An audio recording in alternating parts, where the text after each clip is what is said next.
Hey, yo, yo, yo. Wait till this catches up. All right, here we go. All right, here we go. Well, I don't have much time. I'm not going to be on here long, but haven't been able to jump on since the Ortiz fight. So had some time. Figured jump on now while I can. Oh, I am not too far behind on all this shit. There's a link if anyone wants to jump on. So, what up, Nordic? God bless, brother. Shit was fight of the year. I was thinking, I mean, in terms of action, can't argue with it, right? In terms of action, I mean, it's up there, right? It's definitely a contender. It might even be fight of the year so far. However, I don't know. I think with the significance of Usyk Fury, heavyweights undisputed, the drama in that fight, the back and forth. I think to me, Usyk Fury would probably still be fight of the year. Just more on the line. Everything was on the line. Both undefeated for undisputed heavyweights. Back and forth. But in terms of action, I ain't disagreeing. A crazy fight. I don't even know where to start. I guess I'll start from like the leading into the fight, watching the card with just, as that fight got closer and closer, I went back and watched like their little like gloves off, face off, where they like the gloves off. They just sit around the table and shit talk each other. They both said everything perfect. Like they both were on point, but you could tell Bohachuk wasn't he was what we expected, right? He was coming, he was gonna die in that ring. I mean, he's fighting for Ukraine, he's fighting for his nation, his people, not himself, his team, obviously, his title. That dude wasn't there was no give, no bend, no break in Bohachuk at all. The dude's a fucking Terminator, tough as nails. So like as the fight's getting closer, I'm more and more aware. Like holy shit, this is gonna be what Mad Chad was talking about before the fight of the year candidate, right? And I started understanding that. I just wasn't sure. Going into the fight, tons of questions obviously about Ortiz. A couple years out of the ring, no real competition. This is his biggest, toughest fight ever. Coming off of a 2-year layoff, fucking rusty, a bit ill, dealing with the rhabdosis shit. Coming off of that, I mean, dude, you gotta factor that in. Like, I'm not talking about in the scoring, just in his Vergil's performance. Dude's gonna be rusty against the guy who's been on a tear. Like Bohachuk has been on a tear. I think it's like 6 wins in a row, 6 or 8 wins in a row. He elevated since he lost to Adams, obviously, and he's just been full steam ahead. It's just like, I'm talking shit here. I don't say I'm accusing Bohachuk of fucking steroids or anything. But tell me, like, and for the record, if that fight was 15 rounds, Ortiz is in all kinds of trouble.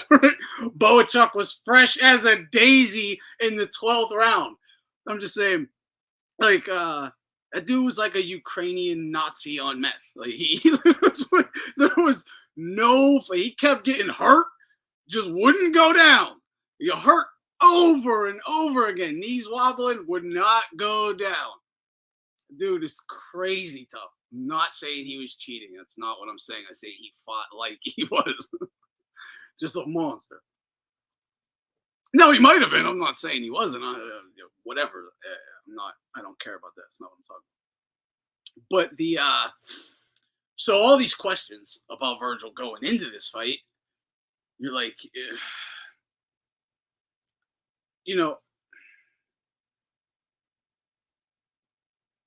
when it comes to, first of all, he comes out. Let me just get into the fight, and then I'll talk about what I was going to talk about. When the fight starts, he comes out blazing, right? Blazing, looking good, looking sharp. That fucking knockdown. What did you guys think of the knockdown in the first round? I only saw it the night of the fight. I haven't went back and watched it, but it looked to me like he slipped on the DAZN logo thing, like the white said like white um DAZN in white letters. It looked to me like his right foot slipped on the in the first round. So I don't know. I'd like to know what you guys thought about that because I didn't go back and rewatch it. But even if it was a valid knockdown, or it wasn't, yeah, it was rolled a knockdown. It was a knockdown. It was rolled a knockdown. Dude, that round could have easily been like 9-8, 10-9. 10-point must. It could have easily been a 10-9 round. He fucking battered him and finished him, like hurt him. Like end of the round, he's fucking him up. I mean, I thought, okay, and let me just make this very clear right now. I thought Vergil fucking won that fight. The only thing that even kept it, the points close was if you give both knockdowns, 10-8 each round. It's going to be close. It's going to be like going into the 11th and 12th. I'm like, Vergil needs to at least drop this guy. He really needs to drop this guy because he's going to be. The cards are too close. Anything can happen. It can go either way if you don't drop this guy. And he didn't drop him. So, it was that's going to be a scary moment for anyone in that situation. But I thought he won. Like, I'll just keep it a buck. I thought he was the boss. Like the man in the ring. He was the fucking boss. He was the one controlling the pace. He was, the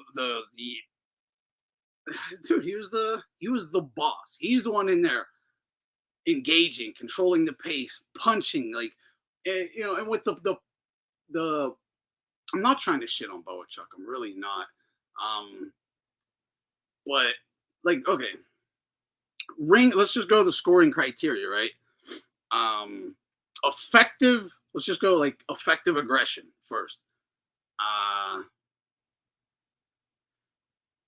Over the whole we'll just go first half of the fight, I guess, right? Well, I don't know. We could go the whole fight. It don't matter. Effective aggression. They both had their moments, right? They both had their moments, like the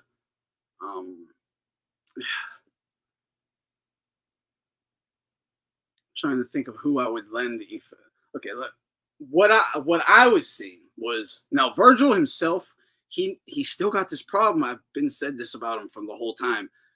Why I always said he needs to watch a little Golovkin or something. Calm down, like calm down. Pick your shots a little better. Pat, when he was throwing the pitter pats and then exploding at the end, he was doing really good, right? But he gets a little too excited. He throws with everything on every shot. It's like, just settle the hell down. Work off of your jab. Like, you can box. You don't have to try and just blow through everybody. I think, maybe this is the type of fight he needed to understand. Like, oh, I can make this a lot easier on myself. I won't have to like blow. If I try to blow through these guys and they don't fucking work, I'm gonna be in trouble. You're leaving yourself open to counters and all kinds of shit. You're getting gassed. Now your neck will snap a little easier. But in general, I thought he controlled the fight. To me, like, look, I'm not trying to take anything away from Bohachuk, but Vergil was doing everything. He was leading. He was boxing. He's staying on the inside. He's leading, catching, shooting, countering. I mean, he was doing it all. And the other guy was kind of like a fucking zombie. Like, I'm not saying like a zombie. I think he's a top 54 pounder, has a chance of beating anybody out there. No doubt. Bohachuk, that is. I don't think anyone should be really favored over him. I think all these top 54 pounders can all beat each other. But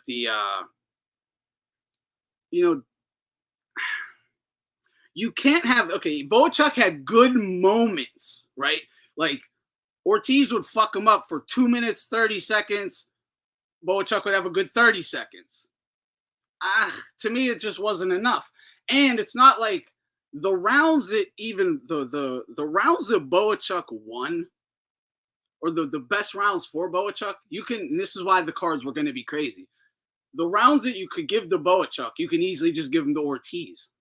Like you can. He would come out leading. He would finish the round strong. He fought the whole time. It's really hard to overcome that on a fucking scoring fight when you're not throwing much. Because I don't give a shit what them punch stats we're talking about. Bohachuk wasn't throwing much, and so many of his shots didn't have shit on them. So, like, a lot of them, they're even, like, let's say the punches are 100 each. Well, Vergil's 100, I know, are more significant than this guy just based on, he ain't throwing with bad intentions enough. Vergil took, I don't know, Boogie. Bohachuk won that fight. Vergil took way more damage and got, yeah, but I get it. The damage, yeah, I mean, he was busted up for sure. But like, again, that's not, I mean, I don't know. He never had him like hurt, like, hurt like Bohachuk was hurt. Bohachuk was, stanky legs multiple times. Vergil didn't pace himself and started to gas. But even with like them last 3 rounds, like the dude came out blazing, fighting hard. There's again, so in those rounds where you can give him the Bohachuk, I could see a judge easily just being like, "What?" It goes to Ortiz because the robbery claim is ridiculous to me. That is ridiculous. It's the same thing with people saying like the robbery with Crawford Madrimov. I was like, it's not a robbery. It's a fucking close fucking fight. It's not a robbery. It's just the cards were fucking narrow as hell on both of them. That's not like a robbery. That happens. It was a damn good fight. Run it back. Obviously they should run it back, right? But this is what I was thinking for both guys. Maybe not right now. Are they just going to kill each other when they're young and in their prime? Like, just kill each other? Maybe let them go get a fight or two, then meet up. Because that fight's always going to be there. Don't wait years down the road. But they're going to kill each other again. Or, fuck it, run it back. Honestly.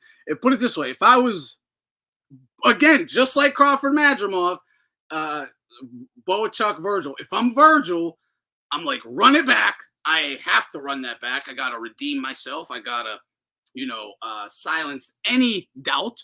Let's just squash that. Let me just come back. Boom. Avenge that. Same thing Crawford should be doing. They should both do it. I get it. That's not the fucking move. They want them to fight each other. Then they can go back and whatever. Bohachuk. How about Bohachuk Madrimov is the co-main, right? Winners fight each other. It could work.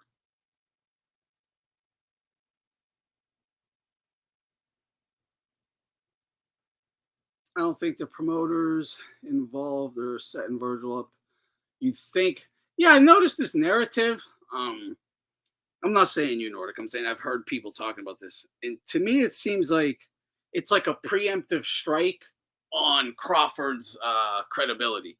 That's literally what it seems like. Like, let's hurry up and write Ortiz off before he even fights Bud.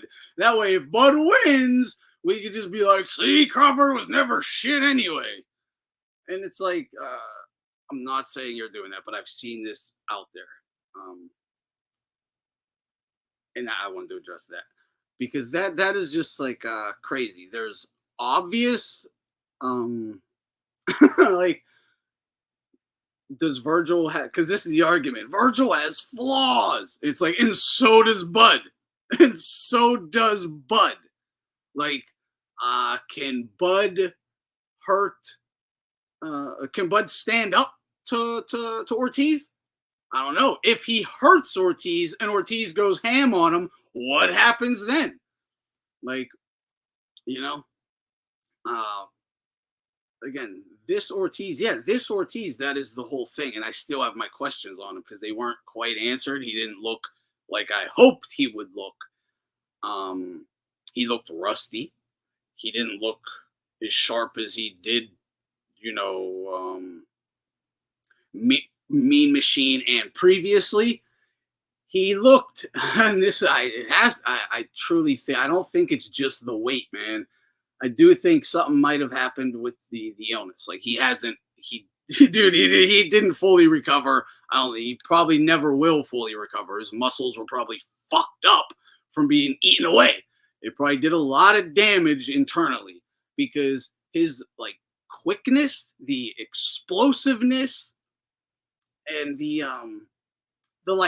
snap, the quick explosive snap, it's not there anymore. And it's not the weight, because it's not the weight. And it's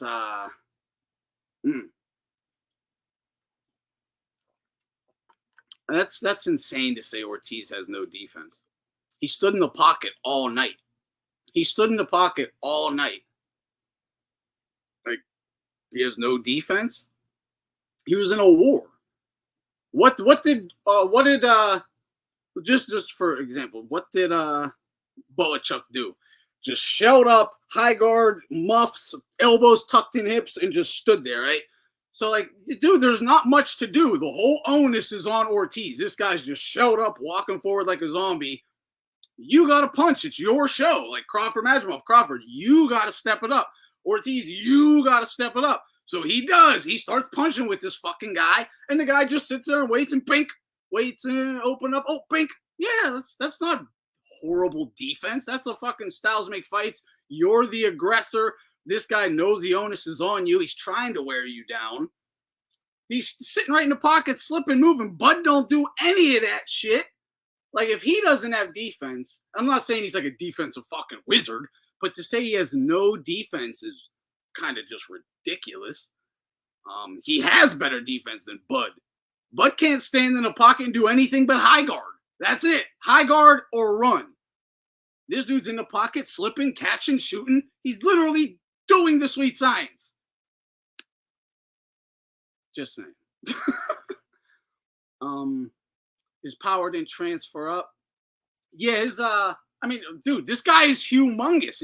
Wait, hold on. Look, you guys are crazy. Why are people going so? I didn't see any of this shit some of you people were talking about with like how hard you're criticizing, dude. Ortiz's power didn't impress one bit. That dude was a monster. He's a big ass dude in the shape of his life, the fight of his life. He hurt him numerous times. I mean, like, that's a big fucking guy. Like, I don't know his power is exactly what it always was. He never had like even at welterweight, he never had like touch you, you're dead. He never had like touch you and you're dead fucking power. He had respectable power. And he still has respectable power. It's clearly a legit. He's not a fucking average puncher. He's above average, which is what he always was. I think his power transferred exactly to what it always was. Yeah, I like Madrimov Bohachuk. If no one's rematching and Vergil and Crawford are supposed to fight at the beginning of next year, which I'm hearing that's what's supposed to happen, right? If that is what's going to happen, then they should definitely make Madrimov Bohachuk as the co-main and have the winners fight. That way because they both deserve rematches. Like those rematches should happen. They both should happen. They were both like too close for comfort for everybody. Like Madrimov has a claim he won. Crawford has a claim he won. Bohachuk has a claim he won. Ortiz has a claim he won. That's fucking insane, first of all. And I think you could probably throw Fundora right in there. I think you could throw Tim Tszyu right in there. And they're all going to be dead even. Like, any of these guys can beat the other any night. It's who, how's it play out? I think there is no clear-cut winner. There's no one is like the clear-cut best at 54. They're all dead even. They're dead even. Crawford's going to counter Ortiz all night. He couldn't counter fucking Madrimov, he can't counter anyone all night. He couldn't even counter fucking Sean Porter all night. This is what I mean. Like, the disrespect is kind of crazy. And the belief that like Crawford is something he's gonna do something he's never done. Right? He's never done any, like, who's he counter all night? He normally don't do shit all night and then throws a bunch at the end when he's down on the cards. Like, that counter someone all night, that's not what he does. I think what you're saying is there's going to be counter punching opportunities for Bud. There's going to be counter punching opportunities for Bud, and there will be for sure, no doubt about it. But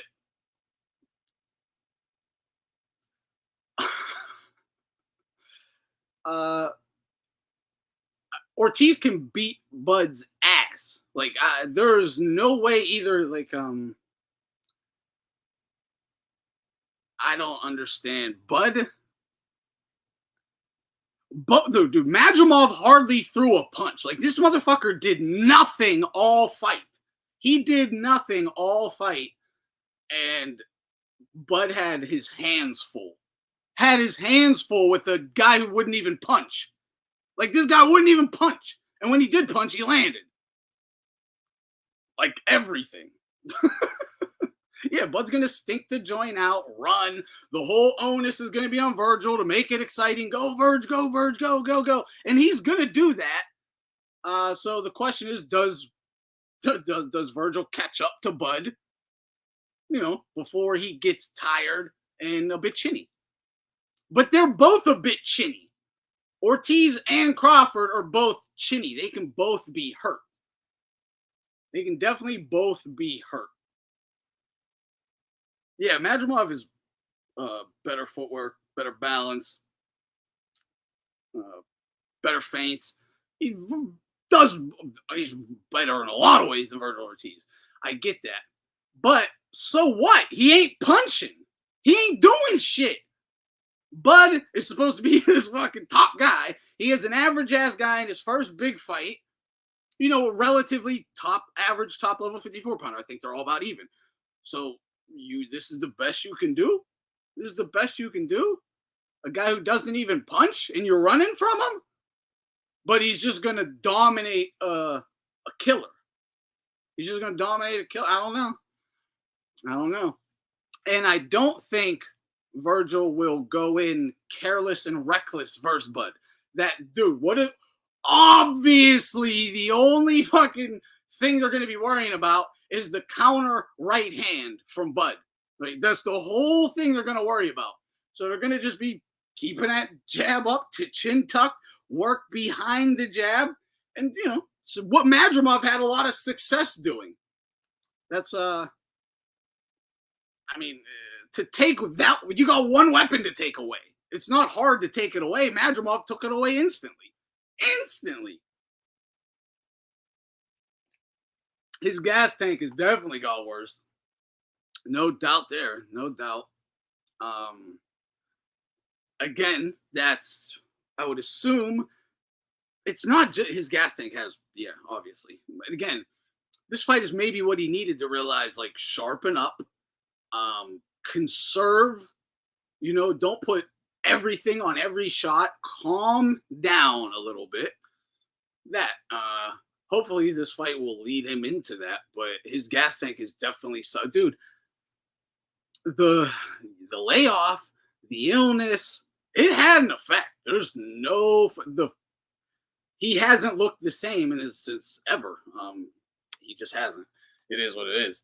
I'm not trying to take away any credit if Crawford beats him or whatever like that. I'm just saying he hasn't. I've said this his first fight back. I was like, he don't look the same. Second fight back, Delorme, he don't look the same. And this fight, his snap, the quickness, the pow pow. It's not quite. It's like it's all like labored. It reminds me of like young Fernando Vargas versus like Fernando that fought De La Hoya. Young to old Fernando Vargas. You could see like he's still Vergil Ortiz, obviously, but if he was like a 98 overall, 98 or something, he's like a 88 now. I don't know what the fuck. He clearly some shit happened. There's definitely something going on in his body. I don't know if he'll ever. I don't know if he'll ever be able to bounce back like to what he was. He probably won't because I'm just thinking that shit is literally eating your muscle tissue away. That is where your muscle memory is, your cellular memory. The muscles that have been, the fibers that have for years, your whole life have been firing in this specific way. And the cells, like every 7 years a cell will die or whatever, and it's replenished. It's basically a copy of itself. So the fibers that have been trained for 10 years, they're just copying each other to fibers trained in 10 years. But if your fibers just die, whatever comes back is all new. It's not copies of those cells that have been training for this quick hand-eye coordination, reflexes, snap. It's all new muscle fibers. They're not copies of the ones that have been training your whole life for this. So I think that is the problem. His brain has the knowledge, whatever, but the fibers, the muscles don't quite fire like they used to because it's new muscle fiber, not copy, cellular copy. And rhabdo, it comes from just marathon runners will get it a lot. They'll get it from exerting themselves too hard.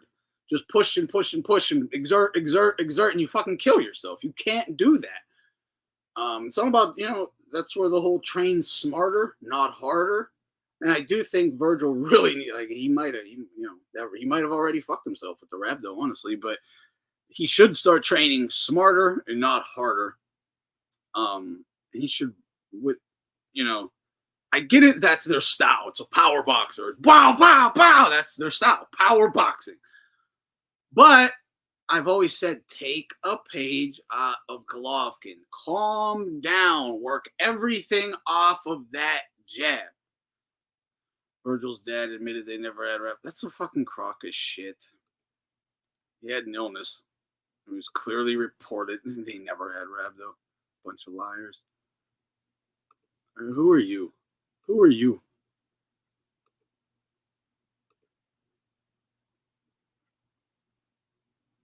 So what are you saying? You just fucking threw away millions of dollars and stayed out of boxing for years? For what reason?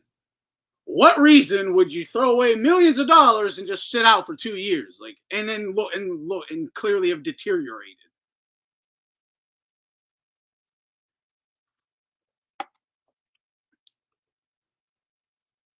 Yeah, because it might not.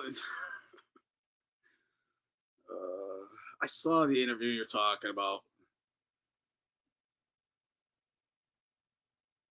Yeah, bro, he's not getting enough respect. It's kind of crazy. The dude just fucking came back after 2 years, fought like the war of a fucking, a war of a life. It's what happens when you eat ass. Yeah, maybe that's what it came from. But he got something, right? He got some shit. It fucked him up. Clearly, I mean, something clearly happened to him. All medical reports were rhabdo. I don't give a fuck if his dad is now trying to be like, hey, you can still put trust in us. We didn't have whatever. Something happened.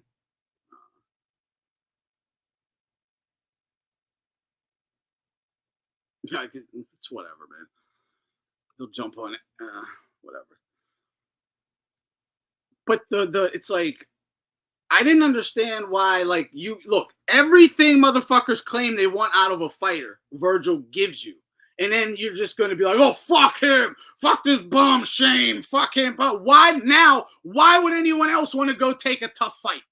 Now, oh my God, Vergil does go take this tough fight. Young guy takes a tough fight, has a close fight. Everyone says, oh, go fuck yourself. Bum, shame, robbery. In a close fight that damn well, I thought he won. So you're telling me I wasn't fucking biased. A lot of people thought he won. So, oh, it's a robbery, but the community is split. It's not a robbery. It's a fucking split. Like, that's a close fight. And then, like, so why the fuck is the next guy going to go take a tough fight? Like, the second you get what you want from a fighter, you just start shitting on them. Motherfuckers as real as it gets. Been saying, I want the best. Give me, run it. Not trying to fight bum after bum after bum after bum. And, you know, on Golden Boy cards, fighting in-house fucking cherry picks, handicap fights. Like all these other motherfuckers out here. He don't do that. And then has a fucking tough fight. And then you just shit all over him. It's like, you know, boxing fans is crazy fickle. Crazy fickle.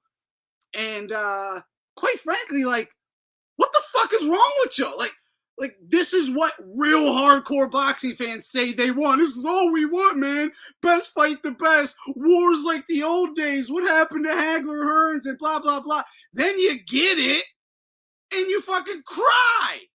And you fucking cry like you don't understand that in wars, in a close fight, shit can go either way. It can go either way. You know what I'm saying? It's fucking ridiculous. Gotta love the Ennis fanboys. They use Bohachuk to cap on Vergil. For sure. No, sorry there, fake Alonzo. To be fair, I remember Vergil said he wasn't ready for Spence 21, 22, but he did say he wasn't. No. What he said was, even if I'm not ready, I still want the fight. Same thing he said with Bud. Whether I'm ready or not, I want the fight. Like, and Robert Garcia, his team would be like, you know, let's take it slow. Let's get some more experience. AG's guys out, blah, blah, blah. The whole bullshit you hear all these fuckers doing. And Vergil's like, fuck that. Fuck that. And no, I don't want to sit around and, you know, do all this bum fights. Either I'm ready or I'm not. Sink or swim. Like, that's all we say we want. Then you get someone who delivers and gives it to you. Oh, my God. He got a decision in a close fight. Shame. Like, what the fuck is going on? I don't get it. I swear it's like, it's either, you know, Vergil and Ennis fans, you know, trying to shit on them, or people like trying to preemptively destroy Vergil's credibility. So if, I know it is Alonzo, so if Bud wins, you could just be like, oh, it wasn't a good win. When it's like, we didn't even see the fight. Let's see the fight, and then we'll decide if it's a good win. I don't get it.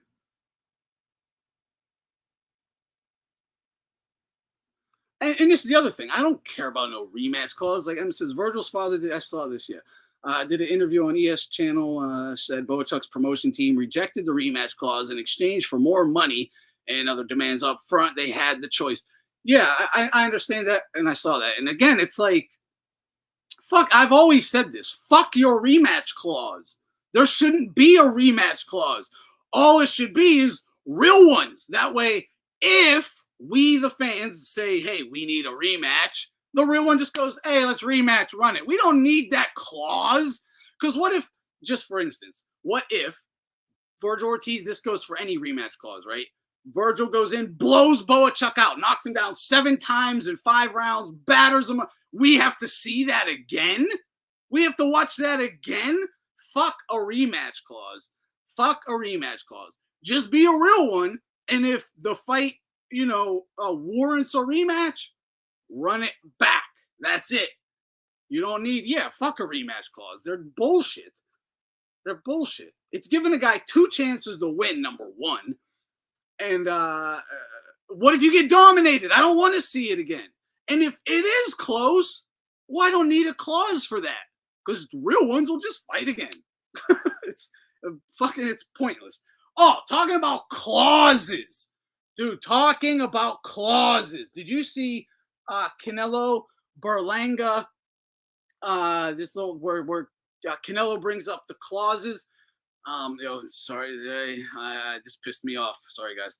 So hold on, what did he fucking say? Oh, Canelo goes, Klaus. I fight with a Klaus, right? He goes, I fight with Klauses. When I fought Mayweather, I had to fight him with a Klaus.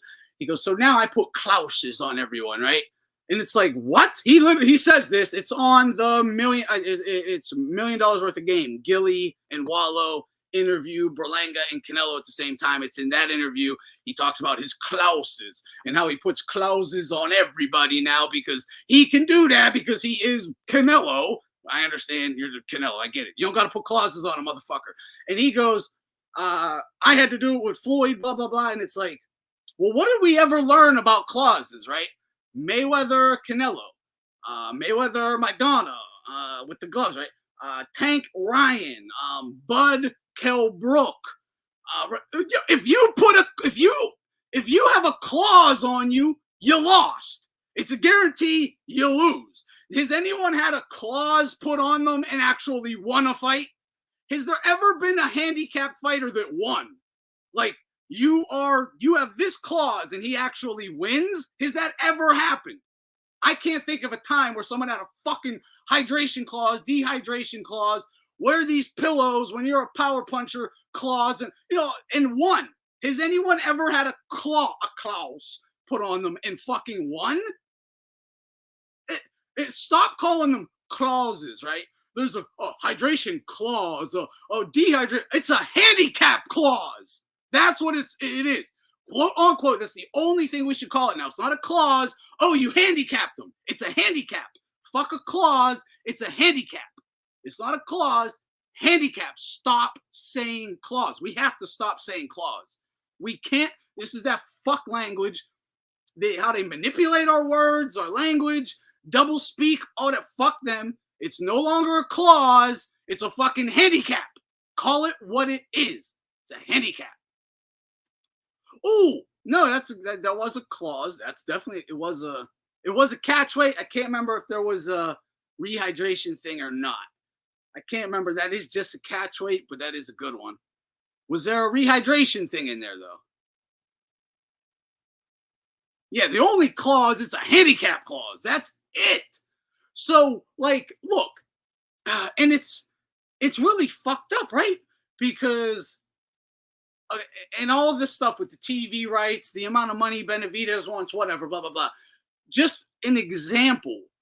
If Benavidez does ever get the Canelo fight, right? If he does, is he going to have a clause put on him? Is he going to have a clause put on him?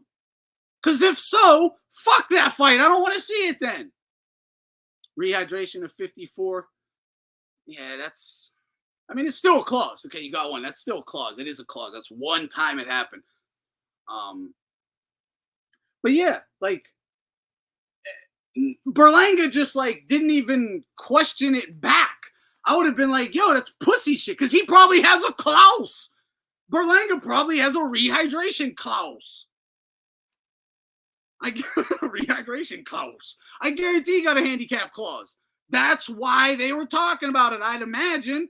He's a big fucking dude. So Canelo threw a dehydration handicap clause on his ass.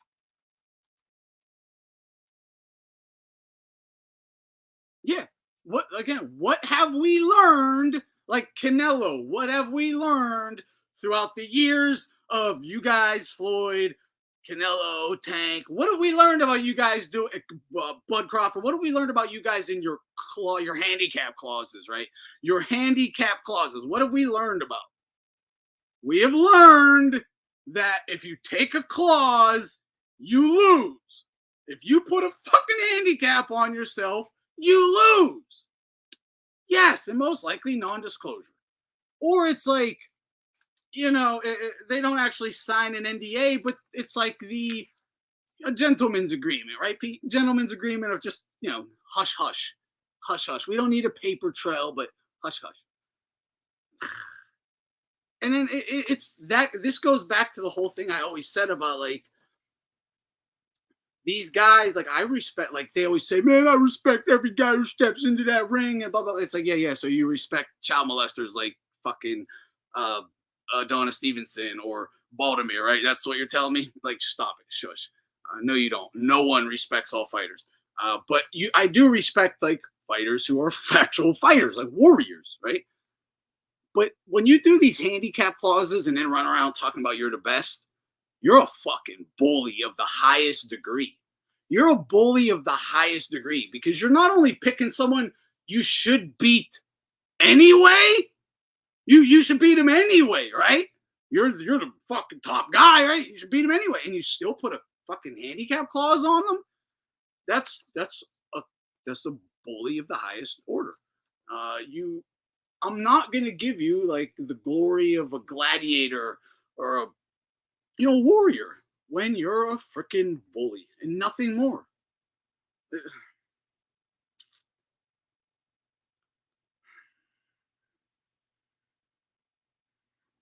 Oh, this is something else I thought about recently. With this was going back. We were talking last stream about. Remember, Paulie tried justifying Shakur for being boring, right? Like, well, that's defense first. This is boxing, man. It's not street fighting, man. It's boxing, It's hit and knock it, hit defense first. And it's like, yeah. You're telling me Golovkin wasn't defensive. You're telling me Sugar Ray Leonard wasn't defensive, or Duran wasn't defensive, or every great ever wasn't defensive fucking first. Yes. How can you be an all-time great if your defense is out the window? You're saying defense first, second, third, and fourth. It's get out of here. No, there's boring and there's boring. That's it. You're fucking boring. We know what boring is, right? So they try to tell you this all the time, right? When it's on but how come in like Mayweather's gym? How come when like Tank and Haney? How come when Tank and Haney fought in the gym, Haney wasn't running around point fighting, right? Why wasn't anyone point fighting? In doghouse rules, they had to fight like men. Fight. Forward. Go forward. There's no one running in the doghouse. Why not? Why aren't you running, jabbing, and clinching in the doghouse? Why not? Why? Because you'd be fucking shamed and laughed out of the gym. That's why. Because it's fucking, you'd be shamed out of the gym. Like, that's it. You get the fuck out of my gym. That's what Floyd would tell you. Get the fuck out. You suck. That's it. So why, when they're up in the big stage versus like a Mexican, then all of a sudden it's, hit and knock it hit. Running is boxing, right? A jab and grab is fucking crafty. And all this nonsense you hear. It's not true. And you know that by how they determine bragging rights. How they determine bragging rights. Like, who is the actual man in this gym right now? Tank Haney, get in the ring, fight. It's not a run around and peck and grab. Why not? Because you can't, you have no bragging rights if you fight that way. You are going to be fucking clowned.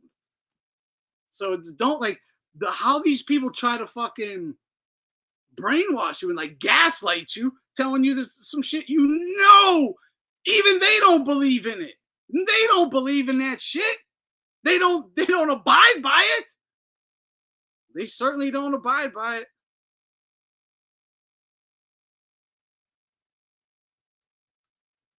What's this, Quags? I always thought it was accuracy, effective aggressive. It's clean and effective punching, effective aggressiveness, ring generalship, lastly, defense.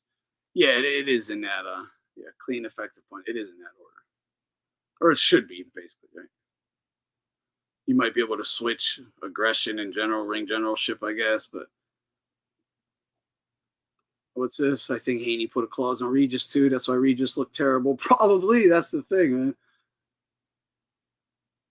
The kings of the clinch always makes me laugh when they wonder why they lost the fight.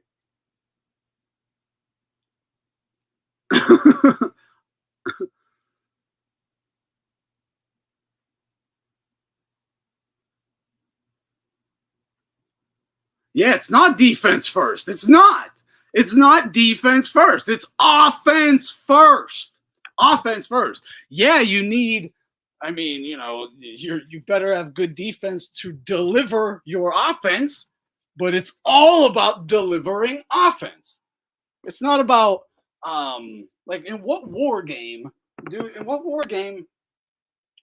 would you, you know, it would be all about just you're at war with another squad, but your whole campaign is let's just take the least amount of damage we can.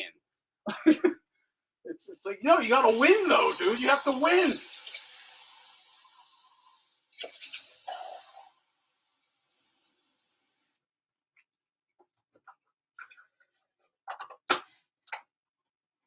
Look, I'm not in with the Bohachuk win thing. Yeah, I'm not saying Bohachuk has a claim. Like it's just again, it's like Madrimov Crawford.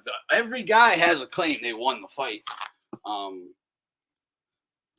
And it sounds fucked up, right? But like take the knockdowns of Ortiz away, and you can't take that second one. The second one was, I thought the second one was legit. But take them away, and Bohachuk's not even in the fight. Like that's the only reason he was in the fight. Like, and knockdowns count, obviously. And I'm just saying that first round, if I count that knockdown 10-8, I'm not giving him 10-8 round in that round. I don't think Bohachuk got 10-8 round in the first round. He got battered, a little whatever, fucking slip, flash, whatever, and then got pounded out afterwards. Yeah, that's not a 10-8 round to me. It's just not. It's not to me. It just ain't.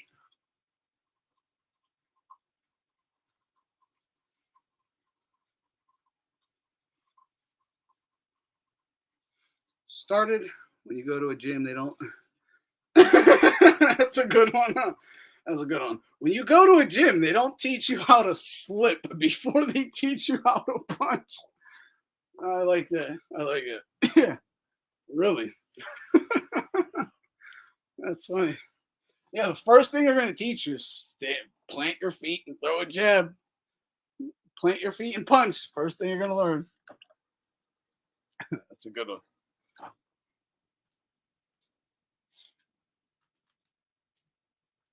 Willie Pep had that step. Willie Pep had that pep in his step. Went around without throwing a punch. What up, EDA? Okay, what's this? Oh, went to Bohachuk. My plan plus 2 points to make it a draw. 1, 6, 7, 8, 9. Yeah. And the 2 points for knockdowns makes it a draw to blank man. Yeah, again, again, I'm not going to argue at anyone's card. It's that kind of fight. It was super close. It's just, what it is. Just because Vergil didn't look, I guess, spectacular or something. I don't know. It's a fucking war. Like, it's a war. They're bombing on each other. They weren't point fighting. Okay, they weren't in there fighting for points. They were fighting in there. They were just fighting to fucking kill each other. So, like, they're not in there like, oh my god, I got to land 2 more points to. They're just dominate. Like, yeah, very high expectation for Vergil. Coming off of a layoff versus toughest opponent. I don't know. Yo, Bohachuk versus Crawford. Who you guys got? Bohachuk versus Crawford. Let's say Bohachuk got the decision. So the next fight would be Bohachuk Crawford. Who you guys got? Bohachuk versus Crawford. 54, no rehydration clauses, no nothing. Just make 54, fight. Who y'all got?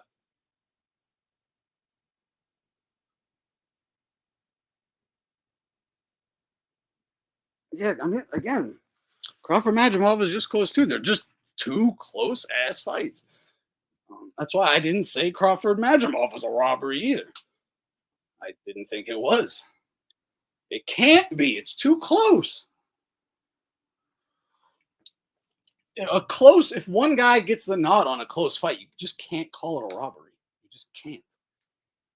Especially when there's like, clear cut evidence.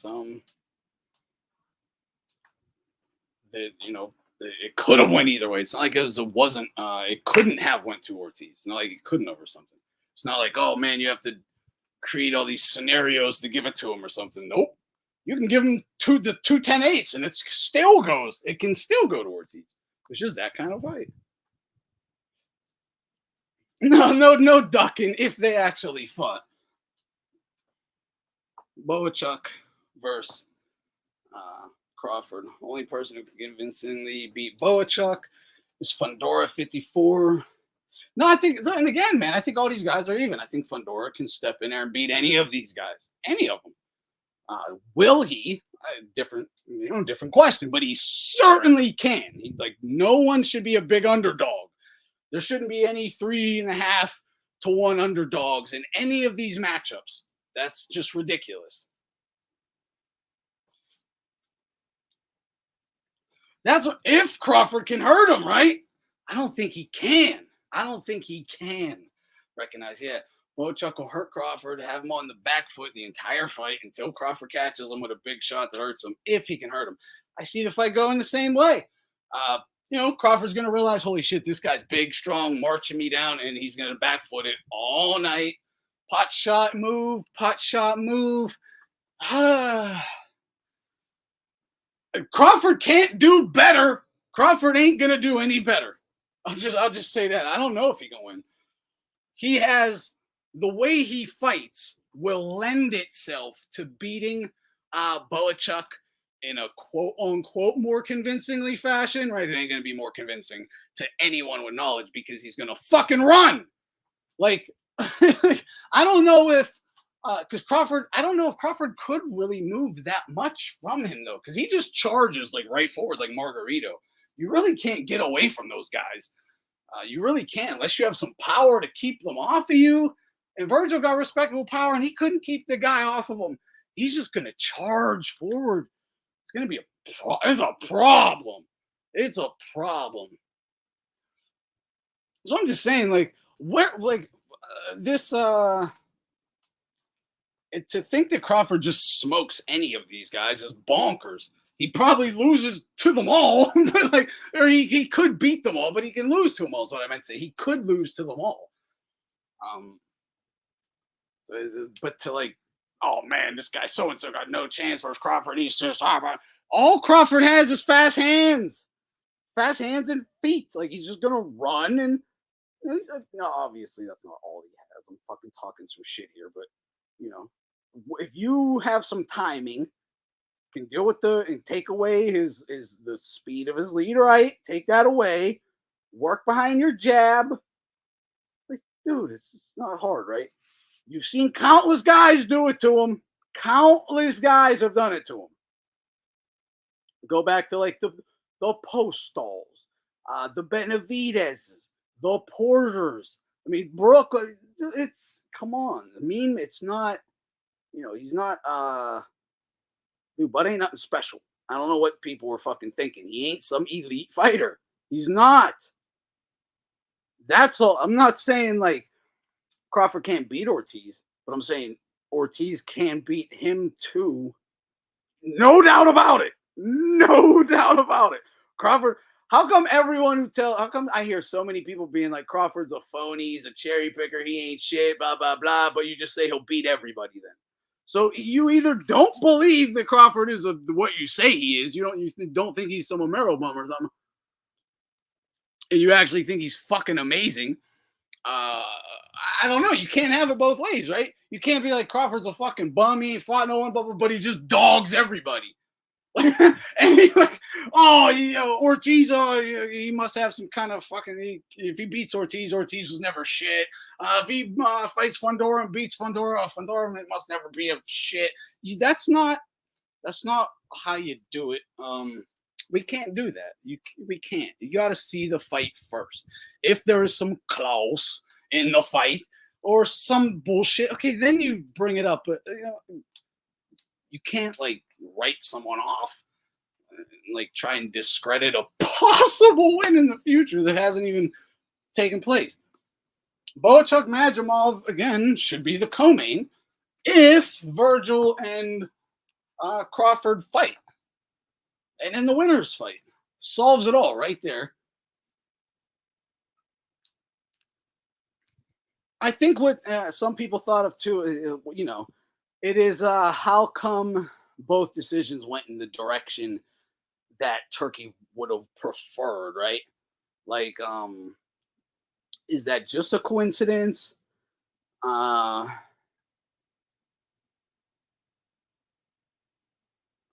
I don't know. Is it just a coincidence? It's possible, but I saw Hearn said that Turkey told him the judges did him bad, that he thought Madrimov won. I don't know if that's true, but the fact that in a super close fight, Bud gets it, and then in the next week, a super close fight, Ortiz gets it, and those are the two you wanted to have fight.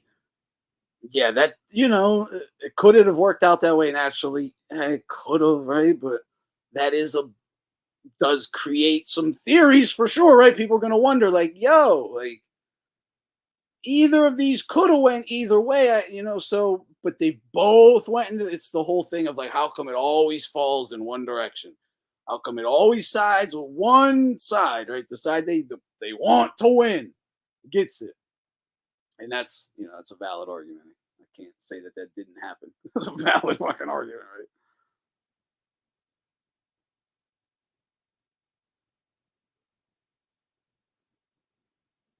Wait. Hold the fuck on, G. Look, I've been appreciating this, but Rocky Marciano had many post-alls, Benavidez's, Porters, like Edison Charles. Many guys gave him the work, but eventually he beat them all, like Bud. Having tough fighters doesn't mean you're not special. Yo. Did you just compare fucking Benavidez and Postall to fucking Ezra Charles or fucking like Archie Moore and these caliber of guys? Rolling the stars up. Like, is this the caliber you're comparing? Those are totally different fighters. Ezra might arguably be the greatest pound for pound fighter that's ever lived, right? He's in the conversation. So, because Rocky had some trouble with him. That's somehow the same as Bud having trouble with a one-legged Benavidez. I already quit Sean Porter. A fucking, you're like, what are we talking about? Yeah, best fight. Yeah, but you can't fucking dare compare them. Don't dare compare Postall Benavidez to Charles and Archie Moore. And quite frankly, don't even be comparing Bud to Rocky Marciano in here. That's kind of fucking disrespectful too. You know what Marciano never did to guys? He never put handicap clauses on guys. He never put fucking handicap clauses on guys. He never had his fucking opponents dehydrated in order to fight them.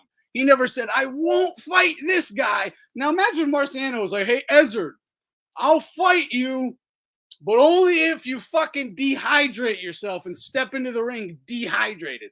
I want your piss fucking brown when you step into that ring. You better have brown piss when you step into that ring or you forfeit. It's not, I want full credit too when I beat your dehydrated old ass. Like, nah, man. Don't dare compare a real one to a guy doing handicap clauses. It's fucking crazy. It's crazy. Look, man. Quit trying to fool my mods for a wrench. Yeah, get this fucking goofy out of here. Yeah, block that fucking clown.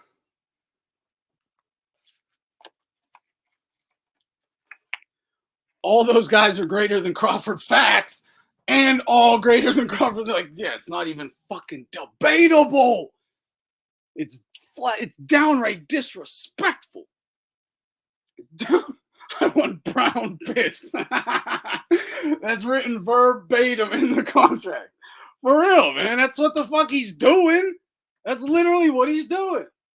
You can't be healthy when we fight. Oh my God. You think I'm going to fight you when you're healthy? Get the fuck out of here. Then when I beat you when you're a shell of yourself, I'm gonna fucking make Teddy Atlas go all over ESPN telling you how I'm pound for pound number one. Pound for pound number one, man.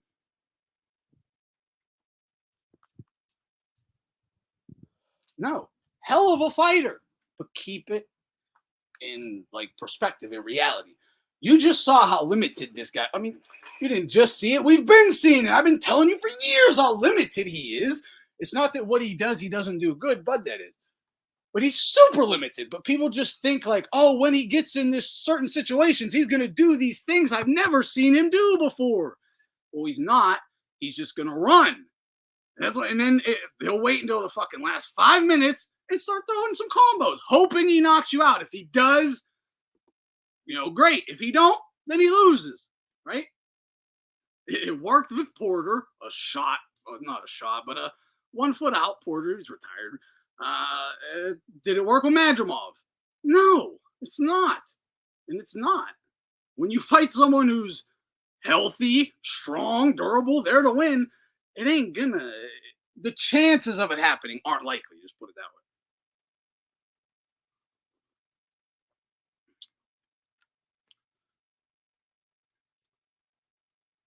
I've been going. Yeah, I covered the Ortiz fight a bit. Been going back and forth. Do I think? Oof, Vergil. I mean, he should. He definitely should. Um, Amir should just get flatlined. The question is, can Vergil not get his fucking chin cracked? Amir wasn't a light puncher. Like, he wasn't a big puncher, but he was sharp. And he can hurt you. It's a styles to make fights. I don't know, man. That'd be a good one. I would, I would favor Ortiz slightly just because. I don't know, man. That's a hell of a fight. I don't know. I can't. I'm gonna say this is just a coin flip. I don't know, man. I like that. I like that fight though. Honestly, that is a tough one.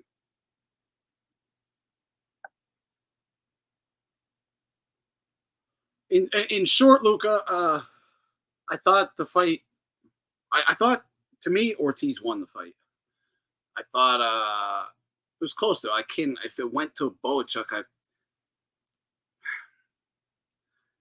it's the knockdowns. The knockdowns cost is what could have cost Ortiz the fight and cost it has the controversy over it. Because if even one of them didn't happen, there's no real controversy. It is the knockdowns that fucked him up. And I was saying going into like the 11th and 12th, I was like, he got to drop this guy to ensure. To me, if he dropped him, it's a guaranteed win. If he doesn't drop him, it was in the air. It could have went either way.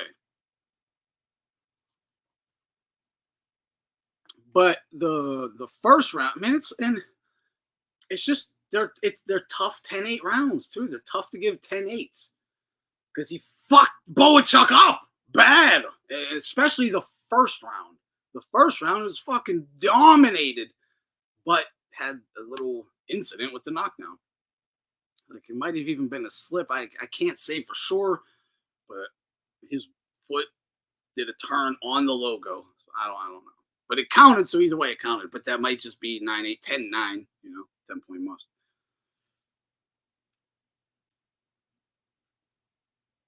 And that's the other thing I was thinking too. Exactly, like, because you have to have power to beat Amir Khan. If you can't hurt him, he's just gonna piece you up. He's gonna piece you up. And Khan hurting Maidana, and you saw Amir Khan hurt Canelo. Canelo's knee buckled when he got zapped. An overhand right, banged him right across the chin. I mean, Amir ain't no light puncher. He could hit. So yeah, I don't know. That's a tough one. It is a tough one. Khan can definitely win. He can definitely win. But if Ortiz has what it takes to beat him too. And it's not just the body shots with Khan. He might just fucking hurt Ortiz up top. But then, they get into a slugfest. What happens then? I don't know.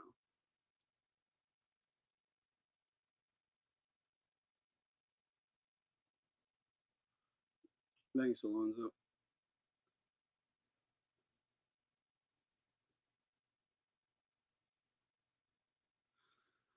How many rounds with Ray Leonard? Oh, God. How many did Floyd Sr. go? What was that, 6? Is that 6 rounds? 7 rounds? Yeah, about 6. 4 to 6. 4 to 6. Something like that.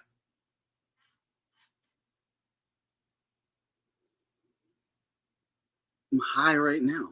Catch me high. I'm high right now, you dummy. Catch me high all the time. Weirdos. Crawford and Whitaker at 4-7.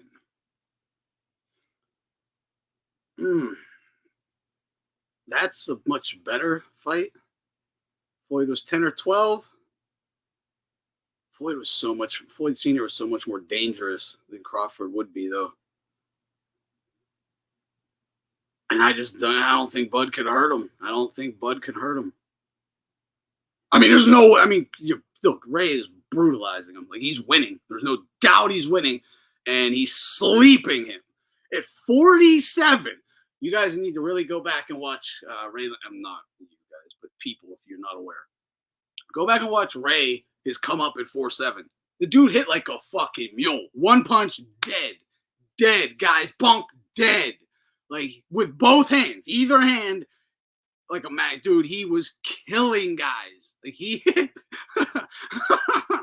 Ray Leonard at 47 hit so hard and was so fast and big. Like, he was big. 5'10", like 70-something inch reach. He's a big boy, man. He's going to brutalize that dude. Whitaker, Purnell, and Crawford, that's a much closer fight. That's a much better fight. Whitaker, not a big puncher, so Crawford could stay in there. That's a really good fight.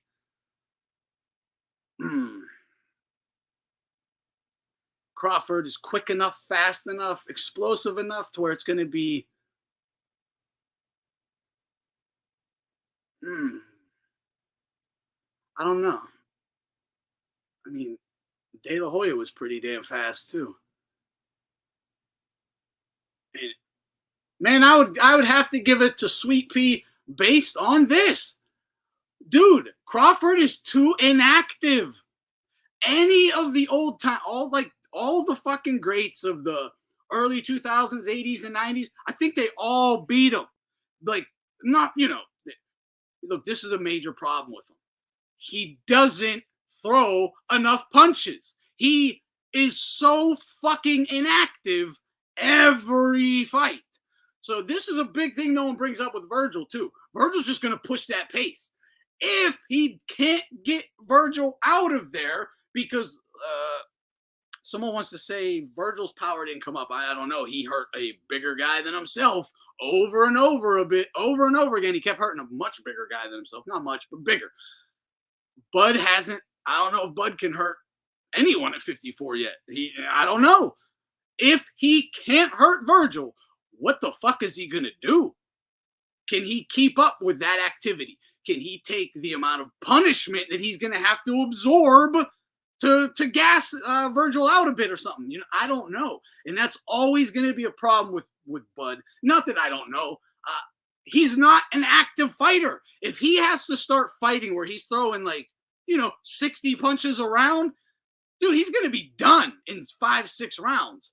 Done. Like, I don't, his gas tank, I don't think is very good because he doesn't seem to believe in it. Yo, De La Hoya spanks Crawford. Spanks him. Flatlines him. Dude, flatlines him with a left hook. It jab his head off all night. Jab, boom! Left hook, game over. Game over.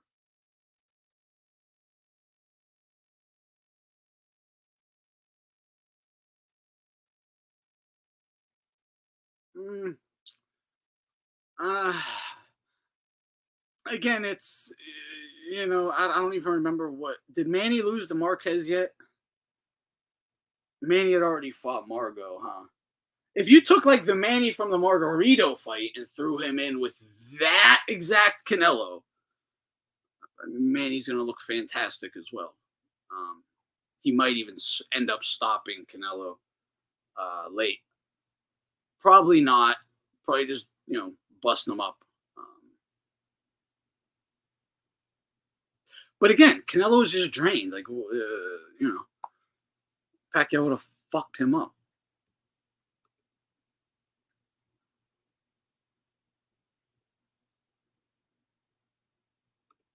Yeah.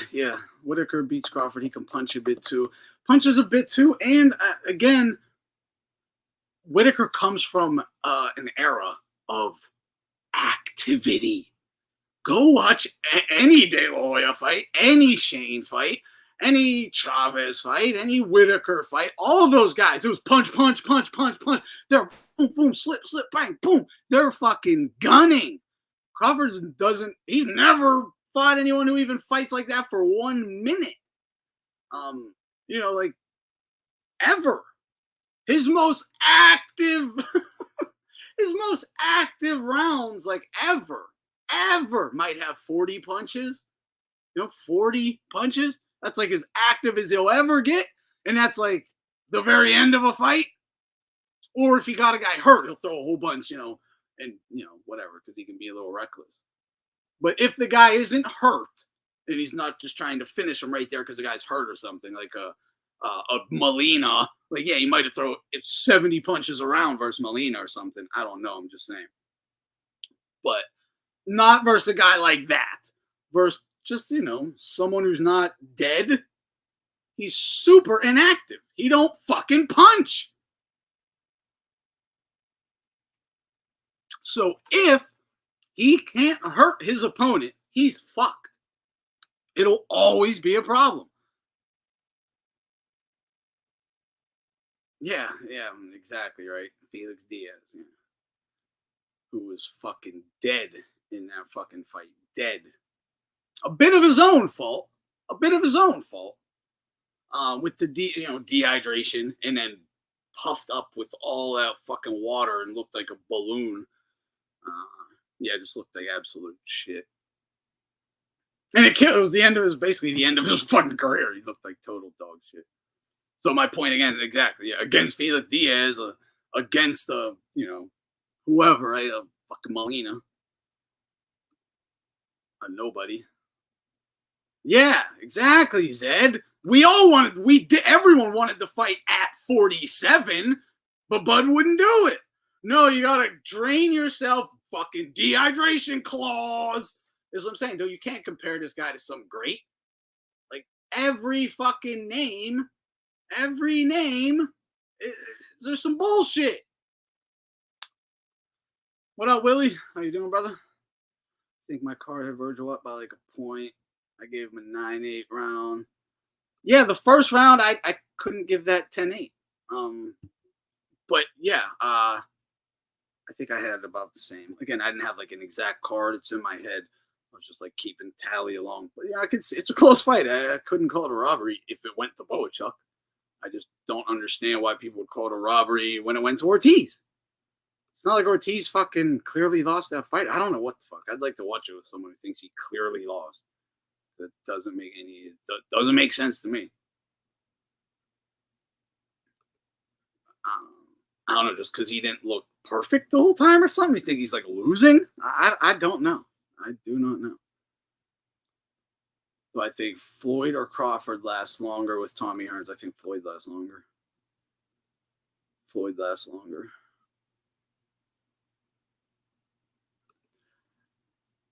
Just the fact he's, got a better defense and a better chin. That alone, I have to think he's going to last longer.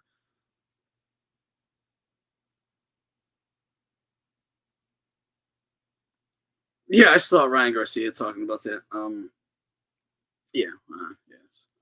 Because they're bickering back and forth, right?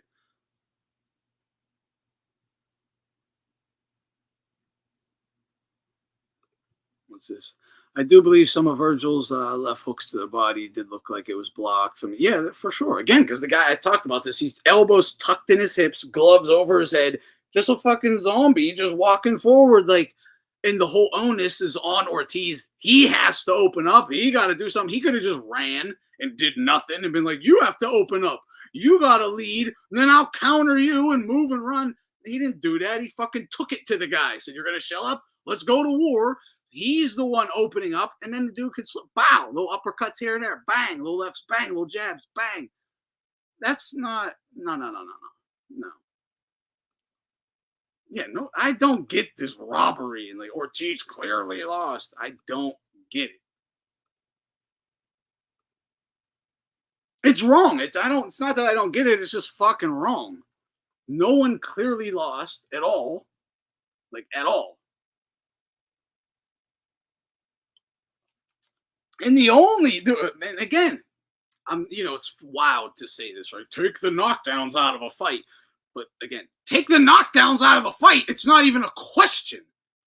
It's not even a question if you take them fucking 10-8 rounds out of the fight. Not even a question. So, like, what the fuck like, and again, the knockdowns, like, you gotta count them. They count for something, but like, you gotta keep it into context. The second one, legit, he got cracked right in the jaw. He drops. The first round, that's not no.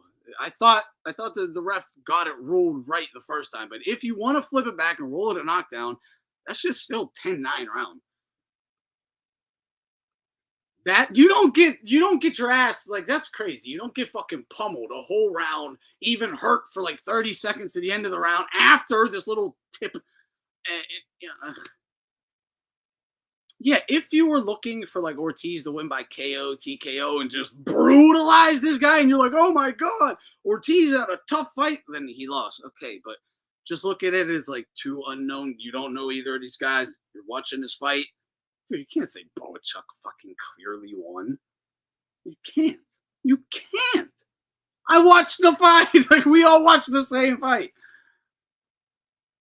It's like saying, it's the same as saying like Madrimov clearly beat Crawford or Crawford clearly beat Madrimov. It's no, that didn't happen. That didn't happen. Those fights were close as shit on the cards, and they could have been wide. The cards could have just been something crazy in both fights and been just something crazy wide just because of that's how close they were. So any of these rounds that you could give the Madrimov, they could have just given them to Crawford, or you could have given them the Bohachuk. You could easily just give it to Ortiz, and there's no, you're wrong for doing that. That's not true. You're not wrong for doing that.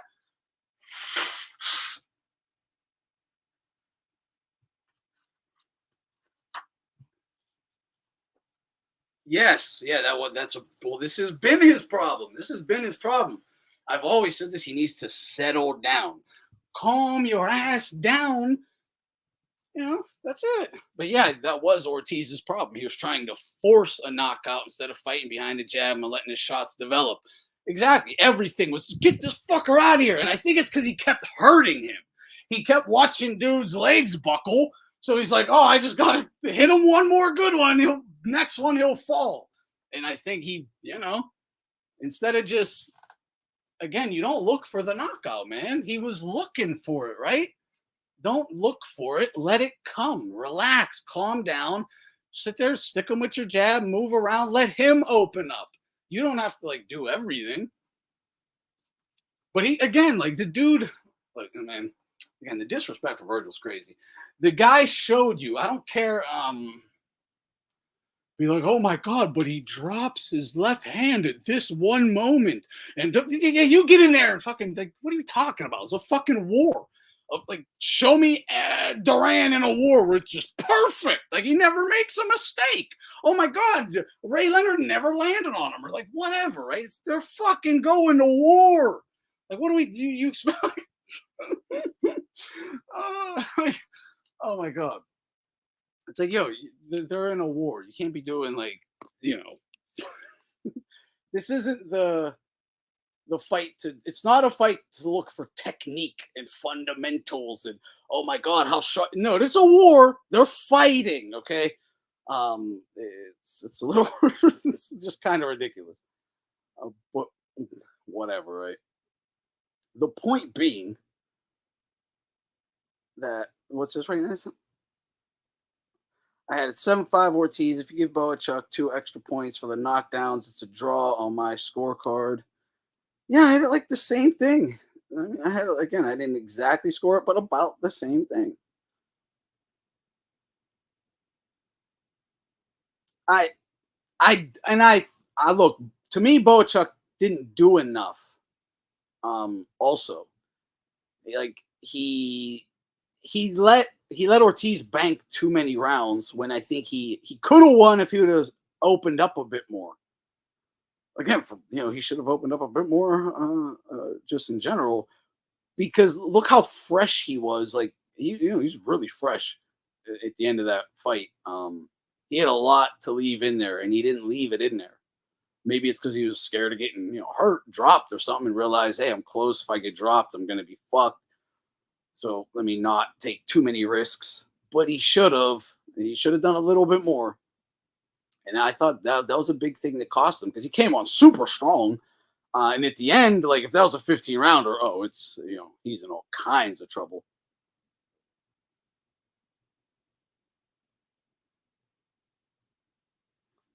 Dude, I said this, dude. Thank you, Daniel. I was talking about this earlier, right? I think this is what you're referring to. I was like, all we ever say is how we want the best versus the best. Go to war, leave it all in the ring. Don't no pussy shit, no running. Real ones. Then we get it. We have two guys. It's not like Bud and Madrimov, where Bud the onus is on him. This is your show. You have to show out, and then he just shits the bed and runs. Right? No, this is Ortiz's show. You got to show out. Go out there, fucking hurt. You got to show out. He did that. He tries. Right? He did everything we asked, or we ask of fighters. And then, oh my God, he had a close fight.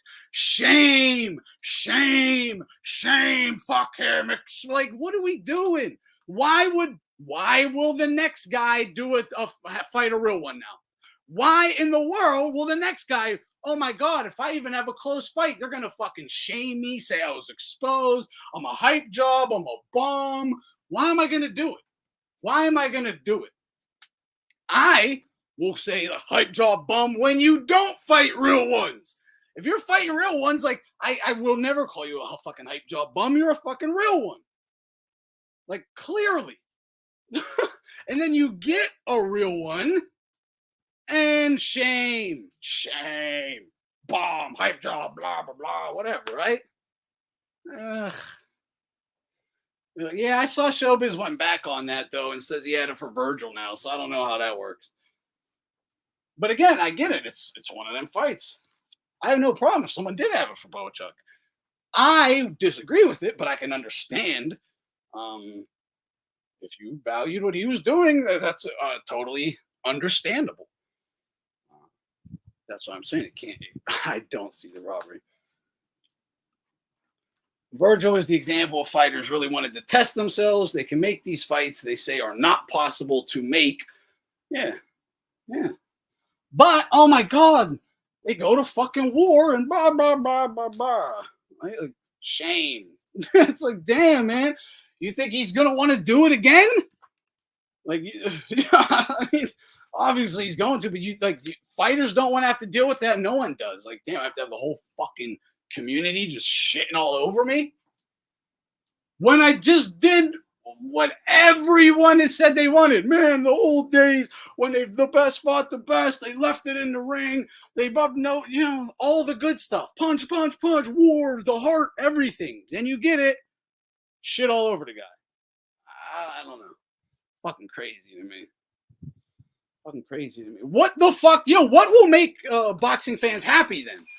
Because I'm like, again, I'll shit on fighters who are hype jobs or cherry pickers, whatever. Rightfully so. There's valid criticisms there. What do other people want? Like, what do you want? If Vergil is has to get criticized, and again, it's not. This is just an example. It could be anybody that went through this. But it's like, it's like the same as when Golovkin got shitted on. And it's like, but he's a real one. He's fighting anyone. He'll fight anyone. He fucking brings it. Like, what is there to not like? Why would you, and I don't mean not like obviously you're going to want to watch it. It's entertaining. But why would you shit on him? Like, there's nothing, there's nothing to really shit on. You can be critical. You can be definitely critical. It's fucking boxing. It's what we do, right? Pick them apart. And there is a lot of that, again, he overreaches. There's a lot of that stuff, right? A little too aggressive at times. A little too aggressive at times, right? But who don't love it when he got, dude? It's crazy to me because I look back at Trinidad Vargas, right? They would get dropped, jump up, furious, bang their gloves. Let's fucking go to war, charge and just go to war. Like, oh, you just hurt me? Well, let's fight right here, finish this fight in 30 seconds. Let's see who's actually the winner. We'll figure it out right here, right now. Fuck this 12 rounds. We'll solve it in 30, 40 seconds. Right now, let's go. And that's what he, like, that's awesome. And then you're going to, like, shit on the guys that do this stuff? Like, dude, it's crazy to me. You think people are going to take risks? Like,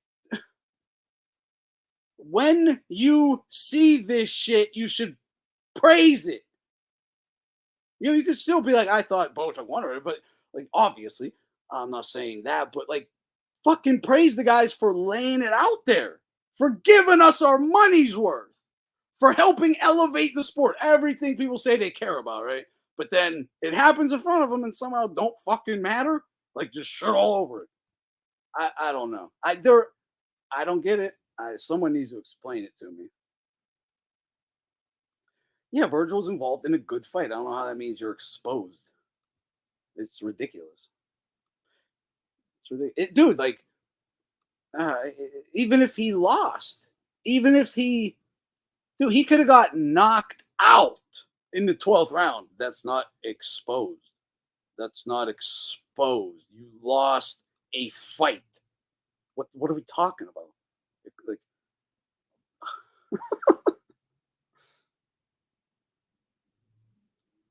yeah, exactly. Virgil didn't need this fight. He didn't need that guy. Most people in the division wouldn't have fought him. They said that no one would fight him. That's fucking Tom Loeffler. No one would fight Bohachuk. Yeah, Virgil did. Gave us a banger, a fight of the year candidate. And just like, shame, you suck. Exposed.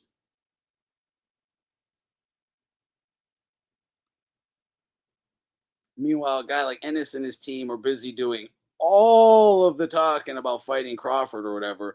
We're looking to settle at 4-7, and most are praising. Exactly. Boots has like 40 fights, never did anything, getting crazy praise. Virgil goes to war with a real one. Crawford has a real one, runs for fucking 12 rounds, or runs for 10, fights for 2, and gets praised. He's like, hey, people criticize him, but they didn't go as hard as they are on Virgil. They really didn't. Virgil fucking stepped up and tried to put on a show, delivered, fought his fucking heart out. Crawford fucking runs for 10 rounds, fights for 2, and gets praised. Like, oh, close fight, blah, blah, blah. That's the criticism he had. Oh, close fight. I gave it to Madrimov. That was his criticism.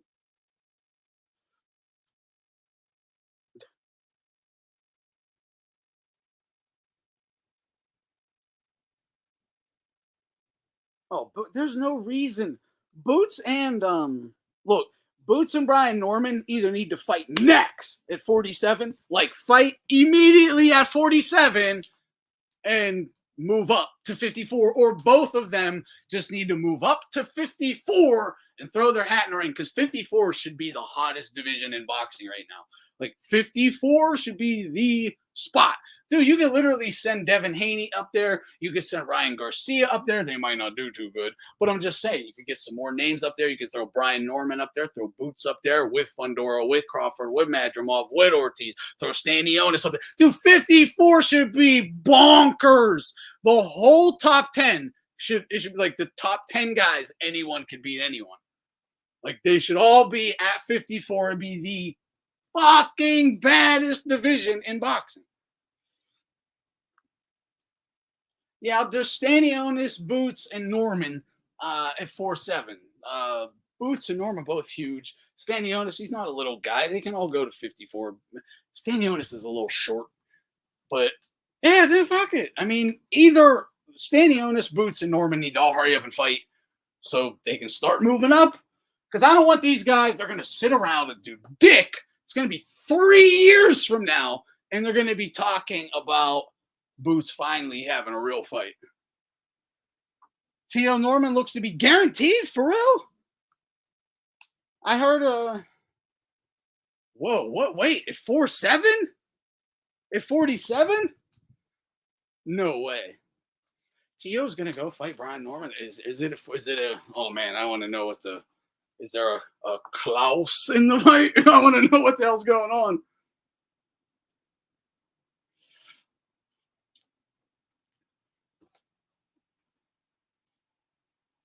Look, yeah, Norman's gonna fuck Tio up. Norman's gonna fuck Tio up.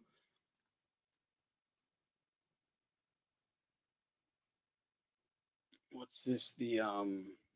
Oh man, where's that? I saw a comment here. I don't know. I forget what it was.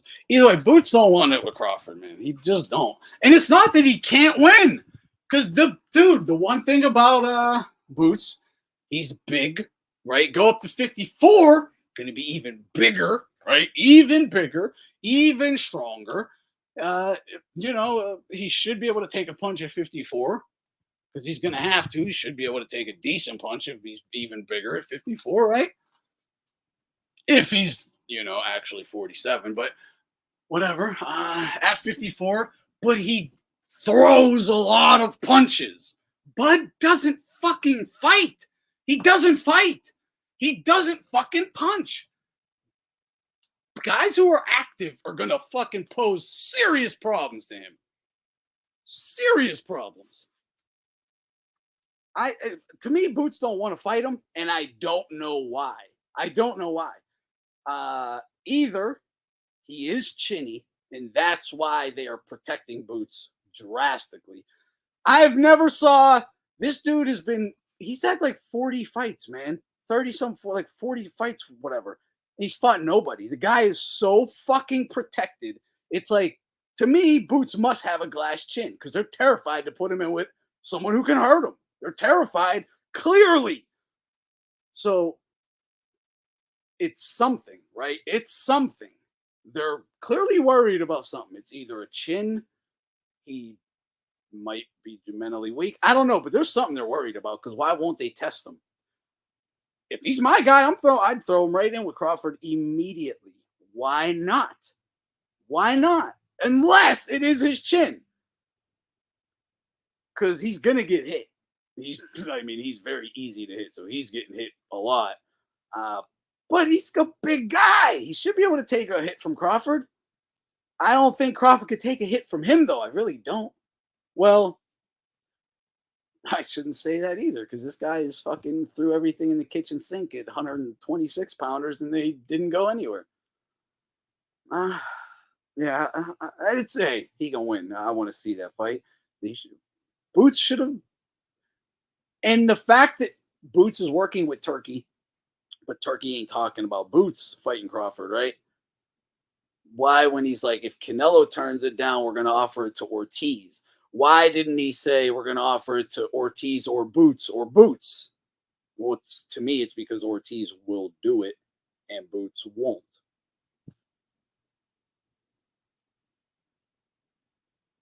Nice. I hope they make that fight, Tio, and that is. Would Crawford put a clause on Boots? Probably. I think the secret to the scam of Boots is his chin. He doesn't have one, says Recognize. Yeah, it seems that. I mean, there's a reason guys won't test the fighter. There's always a reason. There's always a reason. In the 30 years of being a hardcore, that's always been the case. What that reason is, it's usually a chin or they're mentally weak.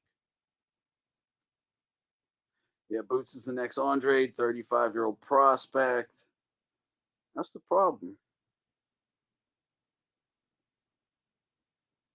35-year-old prospects, yeah.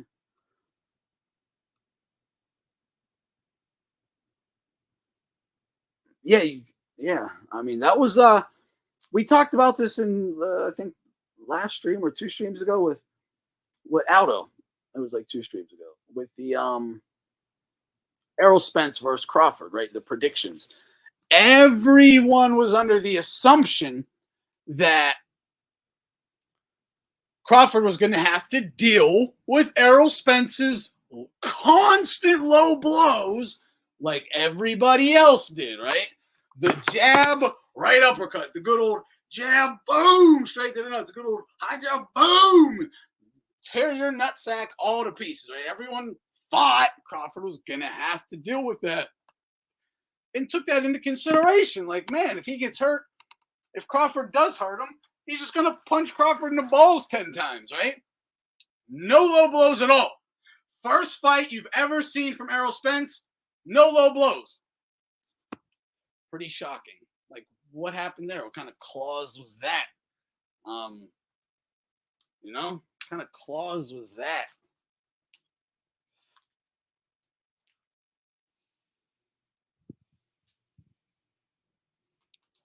So I don't know,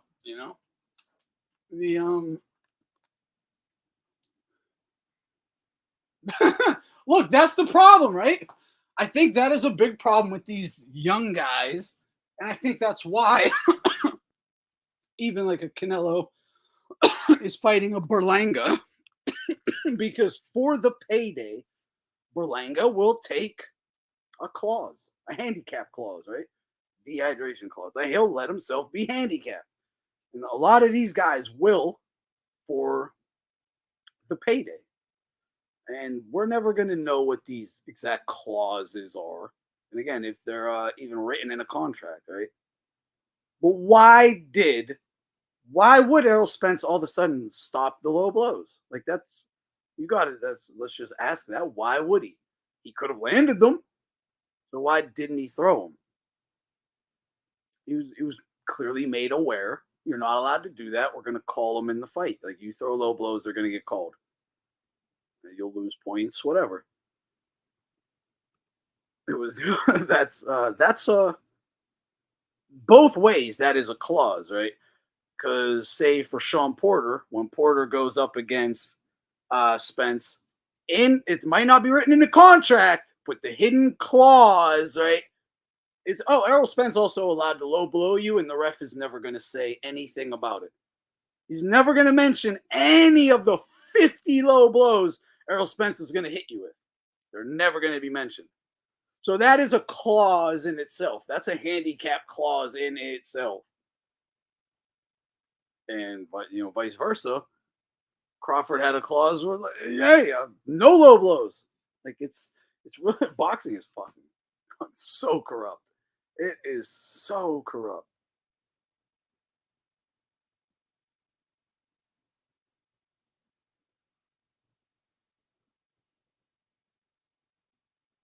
Santillan was going to get TKO'd, which forced him to go for the knockout against Norman. Yeah, Norman just got elevated. Yeah, he just got elevated. So he's not moving. Yeah, I saw this. I'm aware. That's what I was saying. Hopefully, Boots, Norman, Stanionis can run it. Get them all fighting each other. But yeah, was Norman elevated because of Bud vacating?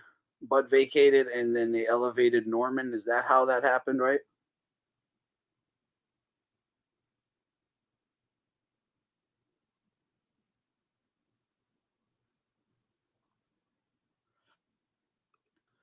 No, yeah. Yeah, dude, Cotto's one of the greatest fighters I've ever seen. There's a reason that guy was like, you gotta realize how good Cotto was. He came out the gate elite, elite professional fighter at the end of his career. The end of the last fight of his career. Canelo Alvarez. He went neck and neck with who people call pound for pound number one at the time. The last fight of his career. His first run, obviously he's fucking elite and he's in his prime, young guy, tearing everything. The last fight, he's still the fucking man. Like, he's still the man. He's still Miguel Cotto. Going neck and neck with the top guy, way bigger. Naturally the bigger guy and everything. Like, he might have had a dip in the middle when, he had it. Oh, Saddam Ali was his last fight. Good call there, Fight Scout. Good call. I forgot all about that fight. The Canelo was next to last. Yeah, I forgot all about that Ali fight. Didn't he get hurt in that fight? Hurt his bicep or some shit. Anyway, that's like how solid he was. He might have had a little dip and then hooked up with Freddie Roach and went on a tear again. But Cotto was a monster. Was Cotto drained against Pac? No. And this is the reason. The fight, they fought at welterweight. Manny's moving up to welterweight. The fight prior, I think Manny weighed in 3-5, 135, his fight prior. Cotto weighed in at 146, his fight prior. They agree on a 145 weigh-in, no dehydration clauses, no rehydration clauses. Just weigh in 145. I thought that was more than fair. More than fair. I'm coming up fucking to your weight. You just made for take 1 pound off. No, not drained at all. So look, and then look at Oscar De La Hoya, Bernard Hopkins, right? Oscar's moving up, or he's already up there, but whatever. He moved up.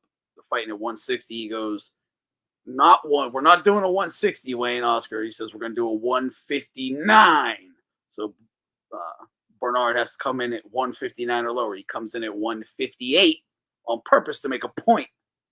Like that extra pound ain't shit. It's 1 pound. Yeah, it ain't shit. And that 1 pound was a much bigger deal to Hopkins. He's a big fucking guy. But it's 1 pound. And there's no dehydration clause. It's just no, it's nothing. I think it is, yeah. To me, that is Floyd's best win. Anything if I ever have to think of like what Floyd actually was, it is the Cotto fight. That is his best win. Another very good win of his to me, maybe his best win, other best win, is the Castillo rematch. You just lost to this guy. He beat you. You know he can beat you. And you came back, rematched him immediately, beat him fair and square in a rematch. It's not, Castillo ain't on Cotto's level or nothing. And he obviously needed that Castillo fight to develop for a Cotto down the road. But, that was also a really good win to me, the rematch.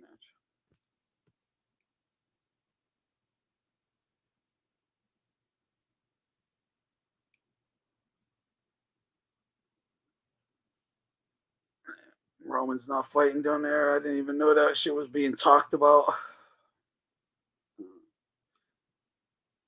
Yeah, Roman don't need to fight down there, man. Don't Donaire to go pick on someone his own size. First of all, Donaire should pick on someone his own size, number one. And Roman is the fucking man, an all-time great legend who did it all the right way. He don't need to put himself in situations like that. That's ridiculous.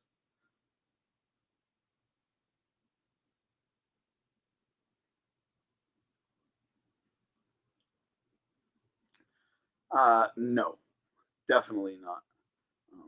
I agree with you. Ward lost the first fight. You put the Floyd Castillo rematch on par with Ward Kovalev rematch, like in terms of Ward.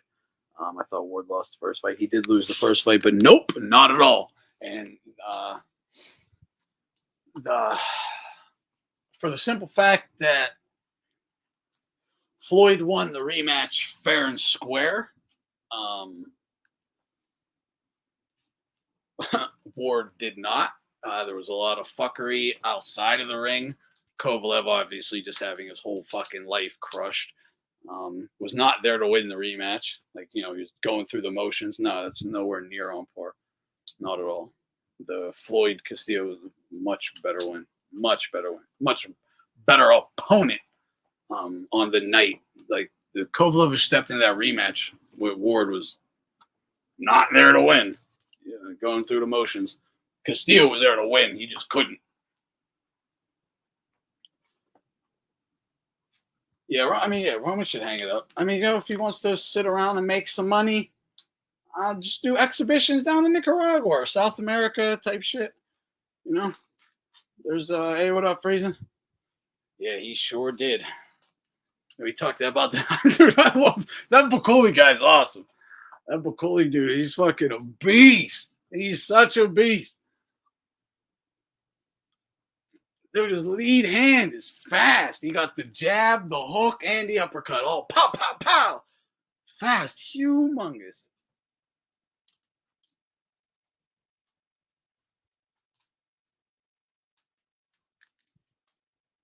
Not at. I saw him at a fight. Not. It wasn't at a casino. I didn't see him. He wasn't blackout drunk with me either. I mean, he was partying. He was getting it in, but he was going nuts. I mean, we just played that. Yeah, we know what it was. I'm not hashing that out again. Dude, Roman is just one of these guys can't quit. These guys just can't stop. I get it. He's still a beast. Like, hey, when you're that good, it is hard to stop, man. That's all you know. But part of me definitely thinks he should hang it up. Bakuli and Big Baby Miller be an interesting fight. Bakuli would win. Yeah, I think. I don't know. I don't. I must have. Some monkey just asked me about the week's interview. I don't think I took it down. I still have it. I might have privated it in a section of videos that I did private. I'll have to check and see what happened there. Why do Crawford's gloves keep ripping up? Yeah, we know why. I heard Bakoli and Zhang. Is like that's made. I heard them just saying that was like basically guaranteed today. Oh man, I got some. Hold on, I got some funny shit. So.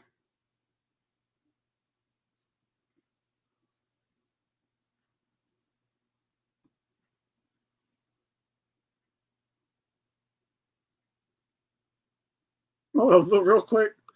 Look at the size difference of Pacquiao and this dude he fought. Look at the fucking size difference. I watched this. Well, I didn't watch the whole thing, but I watched a lot of it last night. Man, he was fucking that dude up. Again, I don't watch the whole thing, but man, he was fucking tagging him. But the guy was huge, humongous. But where is the?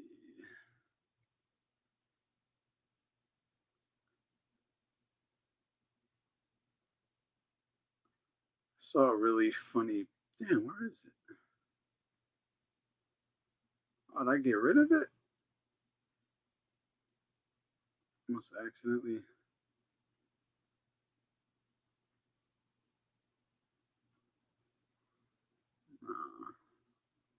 I must accidentally deleted it.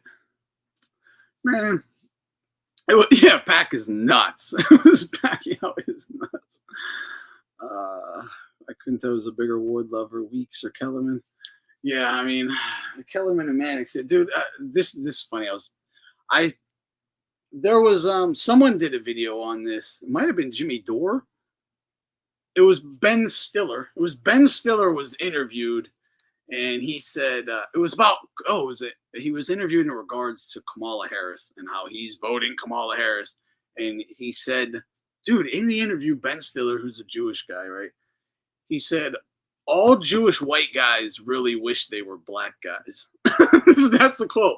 All Jewish white guys or white Jewish guys, one of the two, really wish they were black guys. That's what Ben Stiller. I was like, yo, like, thanks for saying it. Like, thanks for saying it, Ben. Like, I've been saying this shit forever, right? It's fucking obvious. It's, they had, maybe not all of them, but there's definitely a segment that identify with non-whites. Wait, I don't know why they're like white Jewish, but we identify more with non-whites. Then you're not white. Like, what are you talking about? They're fucking weird, man. Oh, Stiller's a fucking weirdo for sure. But I just thought it was funny. Like, he actually. Why would you say that?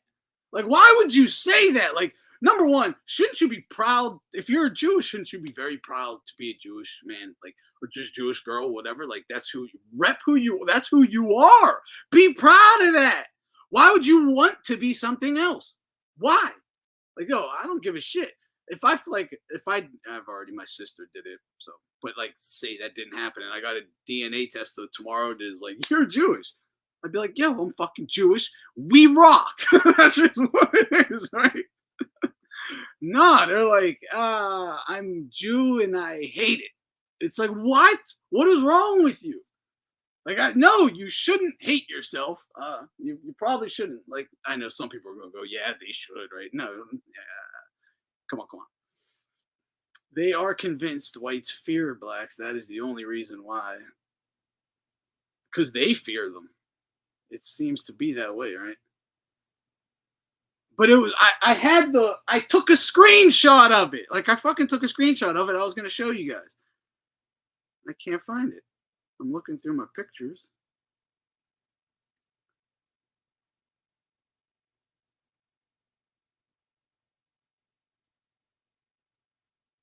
Yeah, man, I took a picture of it. I must have fucking lost it. I got a picture of one of Fight Scouts. I got a picture of one of Fight Scouts posts. Where'd that go? What was that? What post was that?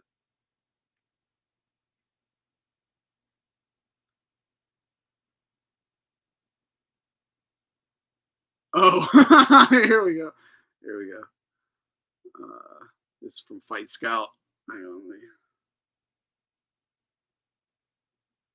okay. Shout out Fight Scout for this one. Tell of the tape from Beltron, Terrence Crawford. This is at 135-pound weight limit. Look at Bud Crawford's weight. 153 pounds on the fucking, Beltron fight at lightweight. That's crazy. That's the same as Devin Haney. Like, it's enormous, right? That's big. That's a big boy. He's not a little dude. Him going to 54, the point being, he's not undersized. He's still probably the bigger guy. He's still probably going to be not the bigger than everybody at 54, but he's still going to be bigger than a lot of guys at 54. And the longer he stays there, he's just going to get bigger. Yeah, Jukuk's, yeah. They are voting for Kamala because they believe there's a whole bunch of money actually going to Israel.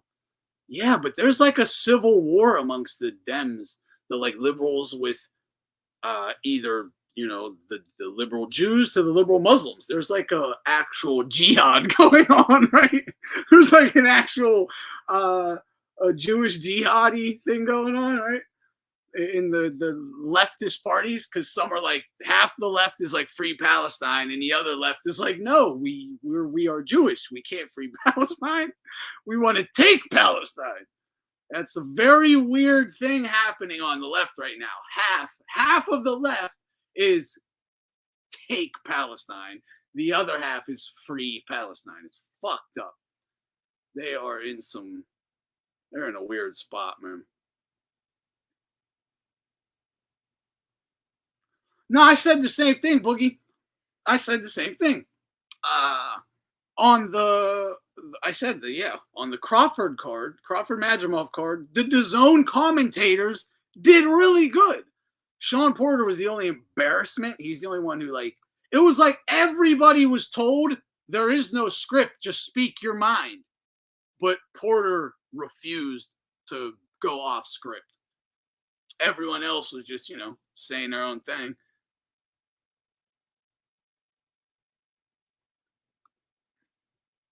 Good catch. Oh, what with the weight or the weight? Because if so, that was Fight Scout who caught it. I just wanted to take a picture of it, or with Ben Stiller.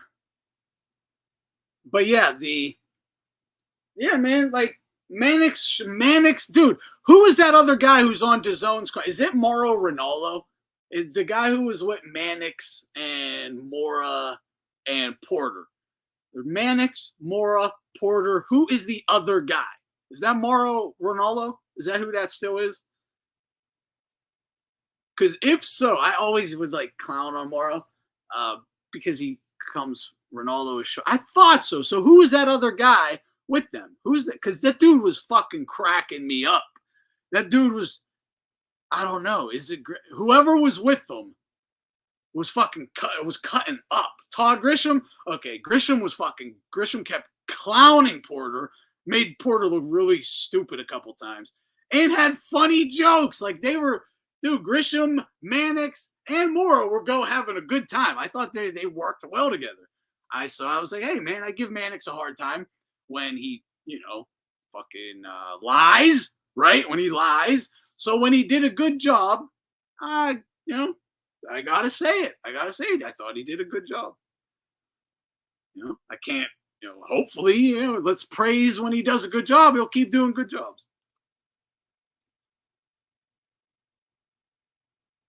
Is Ronaldo on? I'm getting all confused. Is Ronaldo on DAZN now? No, it was Todd Grisham. Either way, when there was one moment, there was a few moments, but whenever the moment when it's like rounds 9, it's the Crawford Madrimov fight. It's 10th round. It just ended. They're they're in their corners. It's heading into the 11th round. Yeah, I thought so. Okay, Grisham. So they're the 9th, 10th round just ended. They're in their corners. They're blah blah blah. Their commentators are talking. Those 2 rounds, Crawford Madrimov just dumped. Those were the 2 biggest rounds for Madrimov, right? 9 and 10. He beat the shit out of Crawford in those rounds. Those were his 2 best rounds. The next 2 are Crawford's best, but 9 and 10, Madrimov's best. Right after those rounds, right after the 10th round, Sean Porter goes, oh, I don't know, man. I just see Crawford. He's dominating this fight. He just seems to have already have Madrimov completely figured out. And Todd Grisham goes, Sean, you're saying he has him completely figured out. How's that possible? He just got dominated the last 2 rounds. Sean didn't say shit. Sean didn't even have a comeback. He just called him out right on air. Like, what are you talking about? He said, what are you talking about? Like, he just got his ass whooped in the last 2 rounds. Figured him out. He's getting fucked up. It was pretty. Sean didn't say shit. But you never hear them like call each other out like that. Because damn well they always say, they hear each other say the dumbest shit and want to call each other out, but don't. And yeah, they were calling each other out. It was pretty funny. Quote, you say Crawford is dominating, but Madrimov clearly won the last 2 rounds. Yeah, that's what, yeah. You say Crawford is dominating, but Madrimov clearly won the last 2. I have no response to that. Yeah, he didn't. Yeah, Porter's a fucking meatball. A meatball. He's a sellout.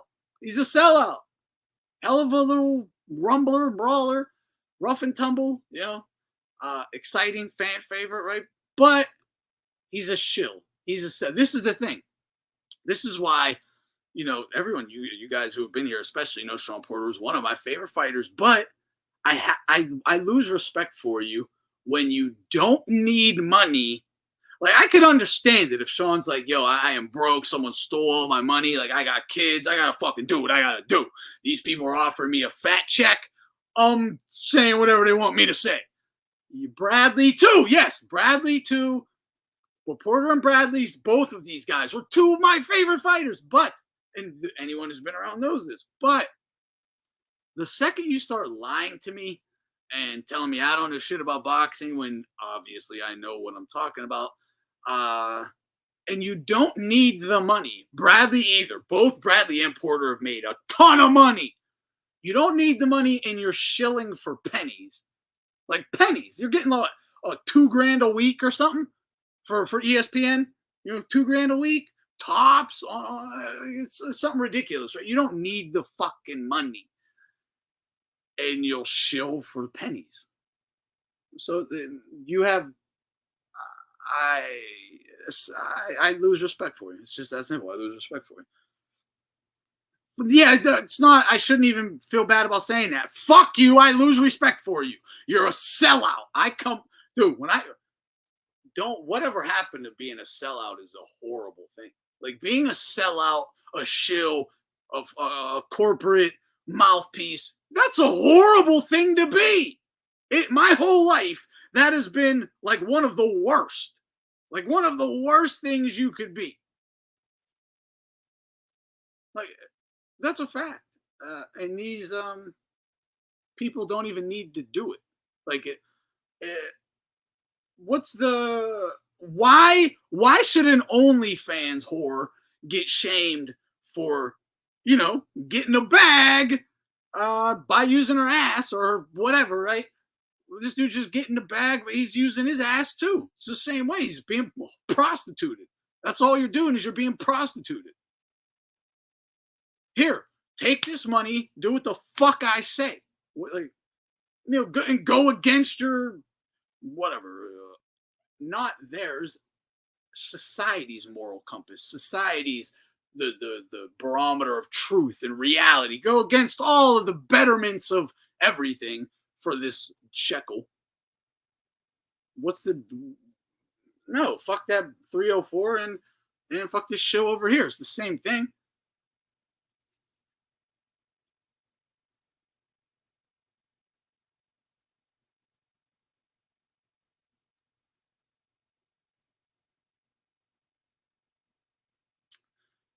So part two, because how can the good Lord judge if the soul belongs to the evil Lord? Yeah, Tessator's um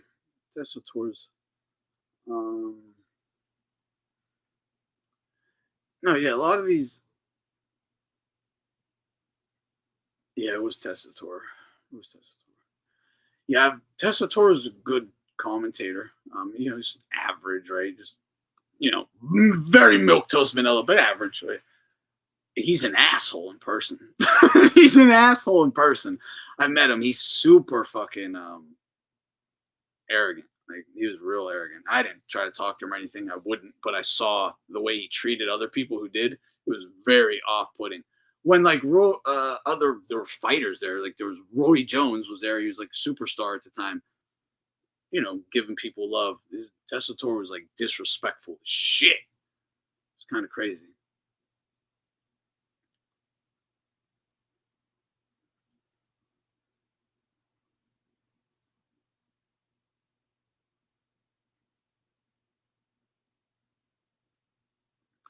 No, money is not God. Not at all.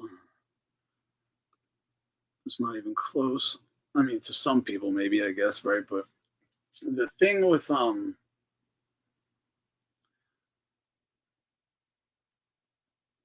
we have this conversation before about like money. Oh, if only I had money. It's like, and then after a month, you'll be right back to the same thought processes because that like money only buys you happiness in terms of like vice, right? Money can just be used to give you vice type happiness, like fleeting moments, right? Like women, fast cars, gambling, vacations, drugs, concerts, whatever, like vice like endorphin, you know, releases, but serotonin explosions from purchases. But after like a month, anyone who has money or had money will tell you it's all that's gone. You're right back to being the same person. Hookers, yeah, exactly, yeah, hookers for sure. But again, it's a vice type happiness. It's not money can't get you. It can't make you a happy person. It can make you not miserable for brief periods of time. You can do it over and over and over and over again, but you might just drive yourself into a deeper depression or something too. But yeah, it's I don't know. Yeah, I guess to some people, but money could be God. It is. I mean, there's a lot of people. It's all they care about, right? Like absolutely all they care about. Um,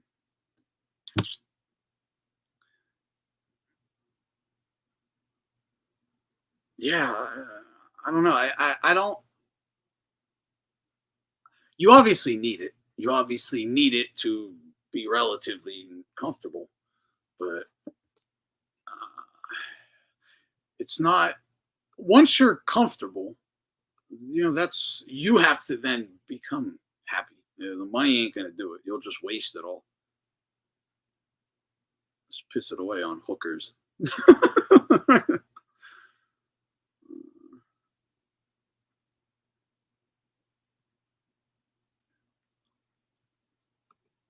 Yeah, Paulie was always one of the best commentators. There's no doubt about it. Like, might disagree with him at times, right? Because he'll be biased and he'll interject his bias. But no, I mean, you definitely would rather have Paulie commentating than not, right?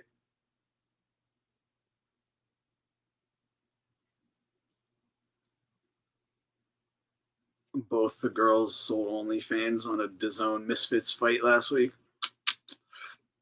I saw this dude saying it shouldn't be called OnlyFans; it should be called Only Friends. I thought that was really. I was like, damn, yeah, that's what it should be, right?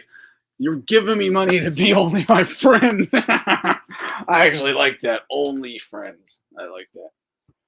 Paulie isn't biased at all. Now, Paulie can be biased, but I fuck with Paulie. I wish that like I could get to the real bottom of his issue with Pacquiao, right? Like, what's the real issue? Because he tries to say, oh, it's the steroids, right? It's the PEDs. It's like, Paul, everyone was on them. First of all, Floyd has been caught. Literally, Mayweather has been caught, and you don't say shit about him. So it ain't the PEDs. It ain't. And then, well, I get he wanted to fight him. I get that, but this is what, and so that's where I think it stems from. Exactly, but I think it stems from because I heard someone from the Top Rank gym told me that it just stemmed from when he used to train Wild Card West, and he tried to get in and spar with Manny, and Manny and Freddie like disrespected him like pretty bad, like. You can't even give us work. You're not even good enough to help us get prepared. And Paulie took massive disrespect by that. Which, if that's true, he has the right to feel majorly disrespected. But I think that is where it comes from, and he just can't say that because you don't want people to be like, "Damn, they did," like, But I think that is where it comes from, and that is the reason he also then wanted to fight him too. But again, no one wanted to really see that. But I guess if you're going to fight out Jerry, you should have just fought fucking Paulie. Yeah, Manny Stewart's probably my favorite. He is my favorite. No, Manny Stewart is definitely my favorite like commentator / analyst, right, ever. That was around in my lifetime, right? That obviously I was able to watch live. Yeah, Manny was the best. Man, because that's so sad. He should. How old? Does anyone know how old Manny Stewart was when he passed away? Dude, I have one of the only like writings of Manny Stewart. Actually, it's in a. I've told you guys to buy this book. Here it is. Here's the book. It is the book of In the Corner, not in this corner. See, 68. I thought it was really young. See, yeah, Manny should still be with us. He should still be watching all of this. Like, he should be a leading charge in boxing right now, man. Like, Manny should be here with us, kicking ass still. Honestly, it sucks that he's not. It really does. It really does. Yeah.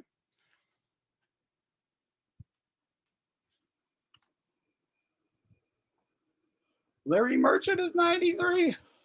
But the book In the Corner, it's like 12 the best cornermen boxing coaches like ever in the book, right? Like Ray Orcel, Manny Stewart, Kevin Rooney.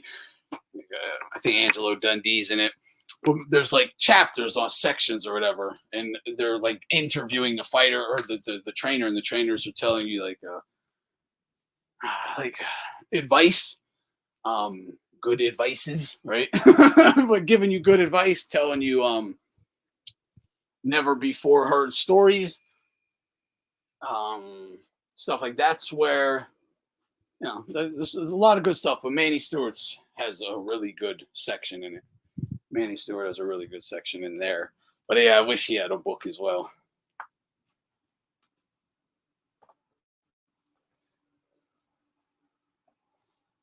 Yeah, oh man, yeah. Because imagine Manny Stewart in the podcast era, like in the podcast era, where you'd be able to just hear someone like Manny, because Manny loved pontificating, but he's on like little short segments on HBO and stuff. Because every like fight camp, he had so much great stuff to say.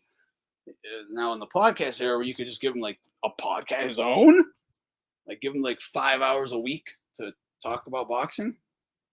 Man, yeah, Stewart got famous just he was a boxer, but got famous just from training out of Kronk Gym. I mean, at one point in time, Manny Stewart had cornered more champions. Yeah, he trained Holyfield, Oscar. He trained more. Yeah, Hearns brought him to stardom. But he had at one point in time, Manny Stewart had more champions than any trainer in the history of boxing. I think he had 9 at one time when no one had anything like more than like 3 or 4. I think now it's probably past because someone like Freddie Roach or whatever has worked with so many guys, but yeah.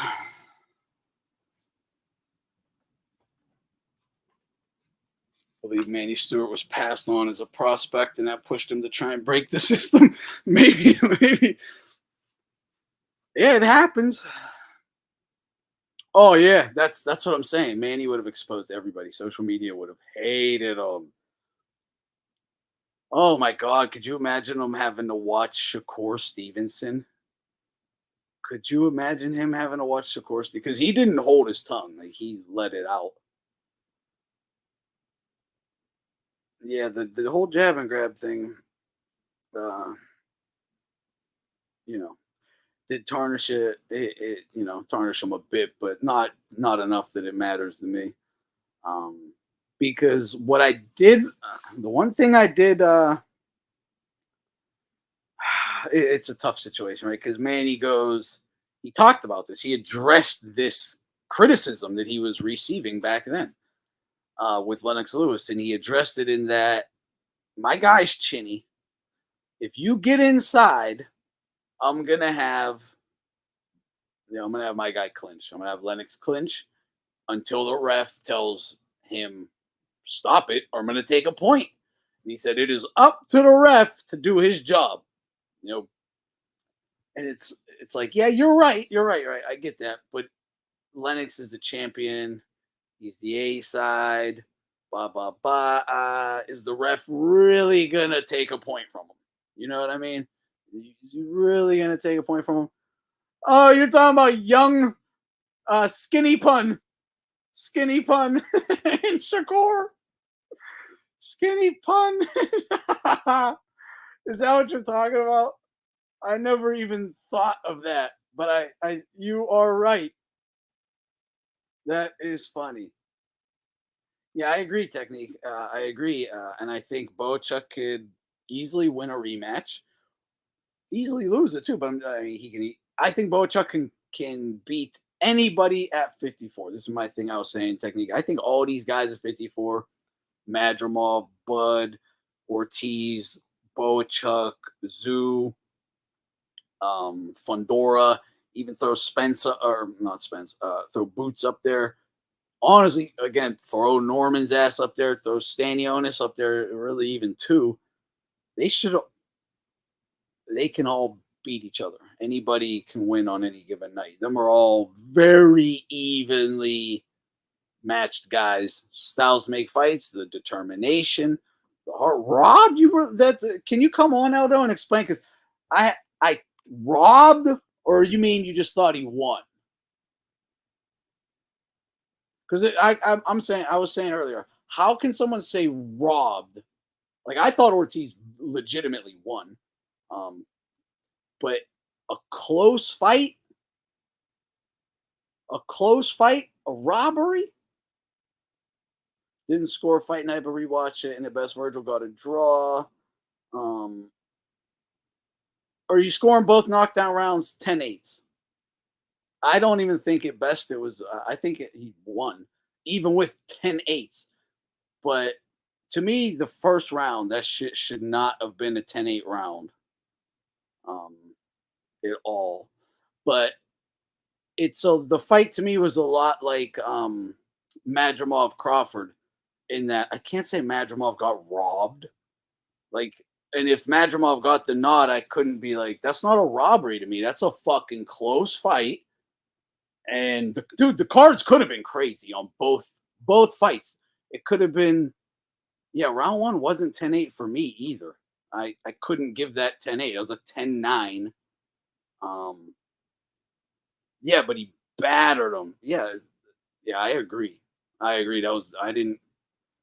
I thought the knockdown was questionable, but even if you had it 10-8, don't really matter. But I don't think that should be a 10-8 round. When you get fucked up all around and wobbled and like hurt, stuff like that, no way is a fucking 10-8. But shit, now I lost my train of thought. Shit, lost my train of thought. Oh yeah, just it was too close to be like a robbery. Like that's like you had Boachuk winning. All right, yeah, that's understandable. Like, yeah, okay, that makes sense. Um, dude was fought his ass off, but yeah, I look this is the big problem in this fight with me trying to like wrap my head around the whole thing, right? Because I can see on points someone having Boachuk winning. I can see on points having Boachuk winning because of them two knockdowns. And I know it sounds crazy to be like, take the knockdowns out of the fight because they happen. You can't. So you got to score them. I'm not saying that. But if he doesn't get them 4 points off them, flash knockdowns, and then the second one was legit. So I'm not going to call it even a flash, but he wasn't really hurt and he got up and fucking went to war. But if those knockdowns aren't involved, the fight ain't close. If those knockdowns aren't involved, the fight isn't close. And the round, besides the knockdown rounds, obviously, the rounds that Boachuk won, there's an argument they go to Ortiz too. Like, you just be like, yeah, well, someone could be like, I thought Ortiz won that round. But I thought Boachuk won that round. And you can't really say either one, like it's that kind of a fight. They're going to war. Like,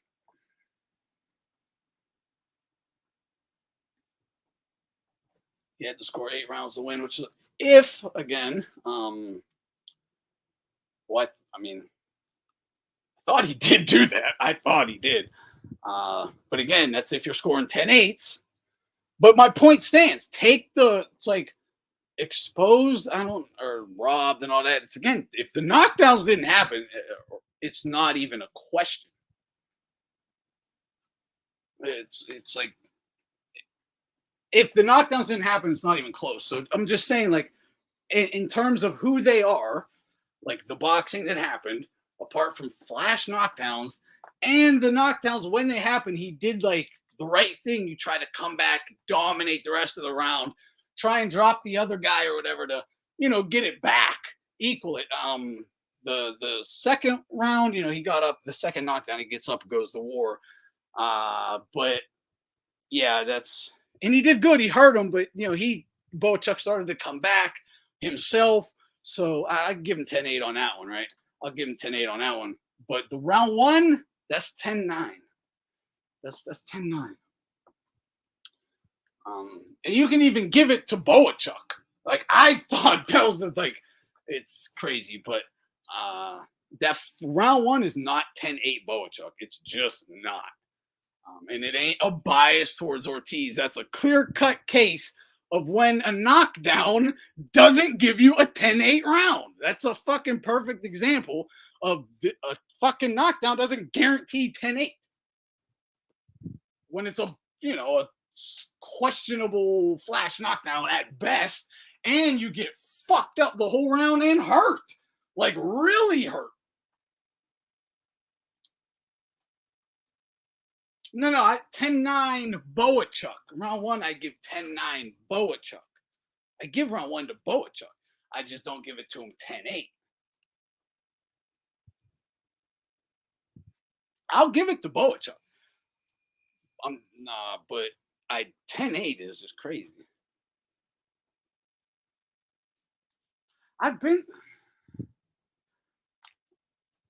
Look, there's a reason. Cause look, and that fight is a good example, right? In a round where, like, I can't think of a specific round, but maybe like 4 or something where they're going back and forth, right? Those kind of rounds, whoever you give it to, it should be a 10-9 round, because 1 point it's close, But if you, like, again, 10-8s, 10-10s shouldn't be rare, and 10-8s, if you fucking just, like, again, if I barely edge you out in a round and the next round you beat the shit out of me, like fucking 4-1 me, there's no way I should get 1 point and you should also get 1 point. It shouldn't equal out. And that didn't really happen in that fight. That fight was mostly, just all 10-9s back and forth. But in general, the scoring needs to be, not for this fight, but in general, I've always said I think the scoring needs to be a little more clear. When a close round should not get the same point as a dominant round. It just shouldn't. I don't think that would have solved much in this fight, Bohachuk and Ortiz, because so many of them were so close.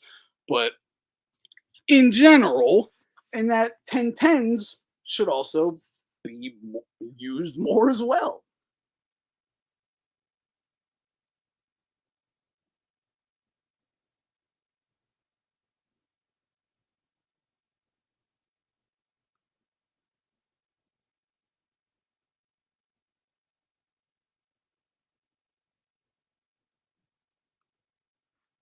Yeah, no, round one, 10-9, Bohachuk.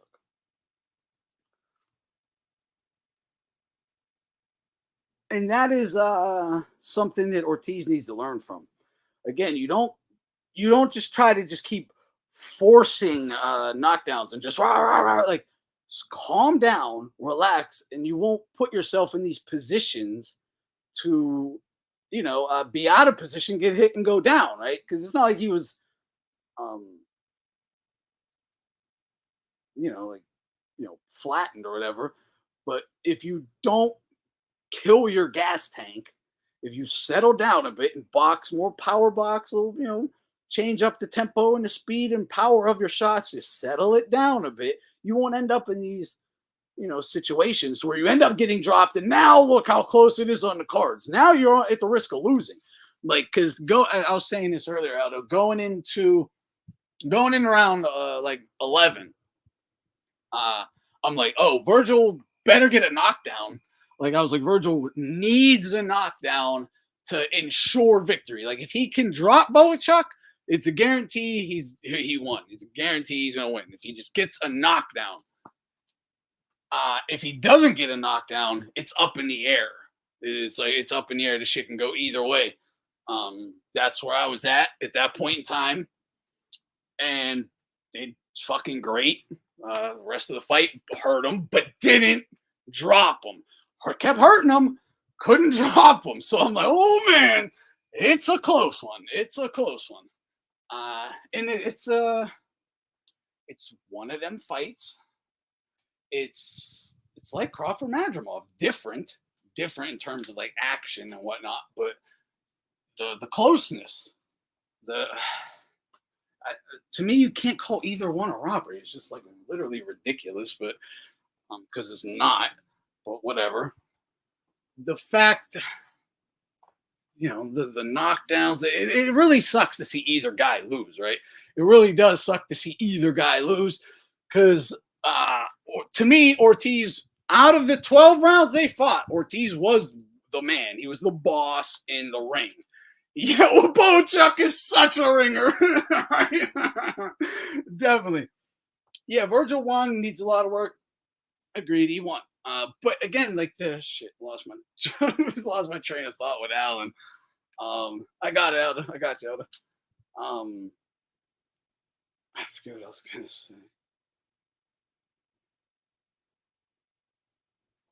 Yeah, Virgil kept trying. Yeah, again, the one thing, one punch or two punches, boom, boom.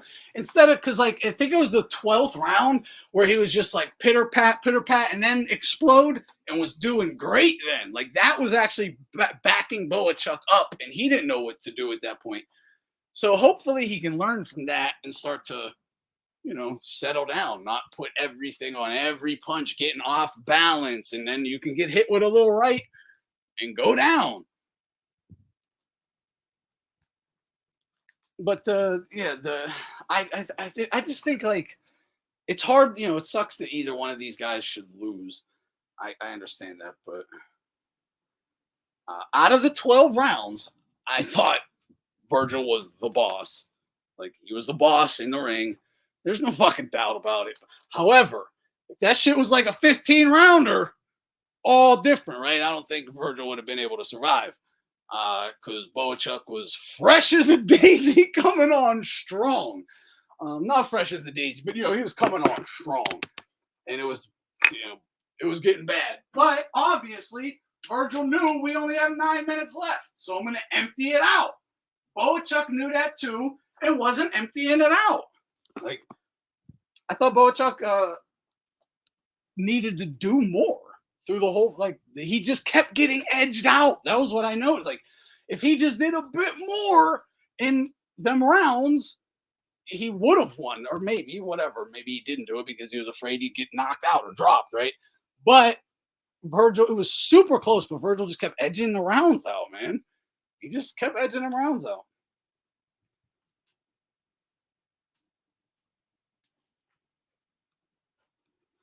Dude, I know, right, Daniel? That's why it really like was upsetting to hear people like ripping him a new asshole or something, like trying to shit on him, like he don't deserve a big fight or like this guy. Everything people say they want from a fighter, this motherfucker just gave you. He's been giving you, and then like just shit on him. And I'm not saying if you thought Boachuk won, don't say you thought Boachuk won, but there's no reason to like. And you can criticize the mistakes there are, obviously, but to like, it's not like he's some Amaro bum cherry picker like that deserves to be shit on. Like what the fuck? It's crazy to me.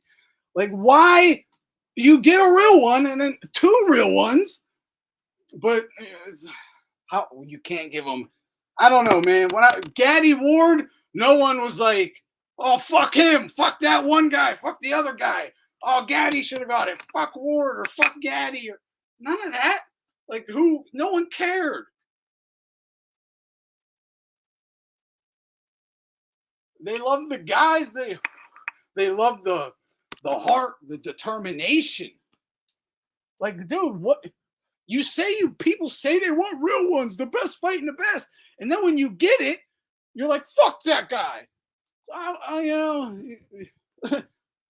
Are they gonna want to do it again?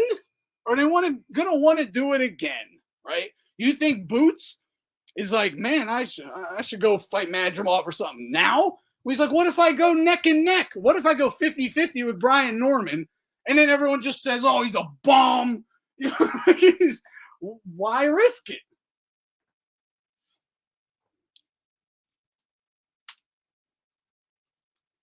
I didn't say you should ignore a knockdown.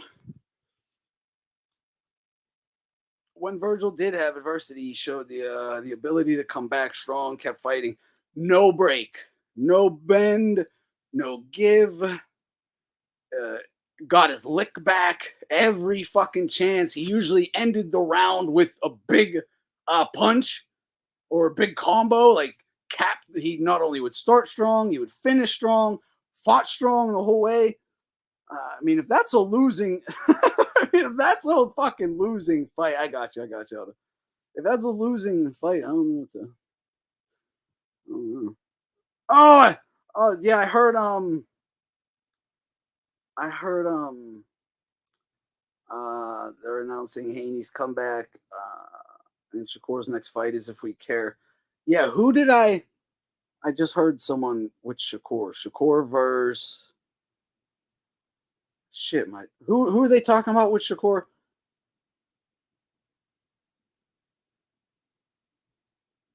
Not Zapata. Or I'm sorry, with Haney, not Shakur and Zapata. Haney and shit. Cordina? Oh, that's not the name I was hearing.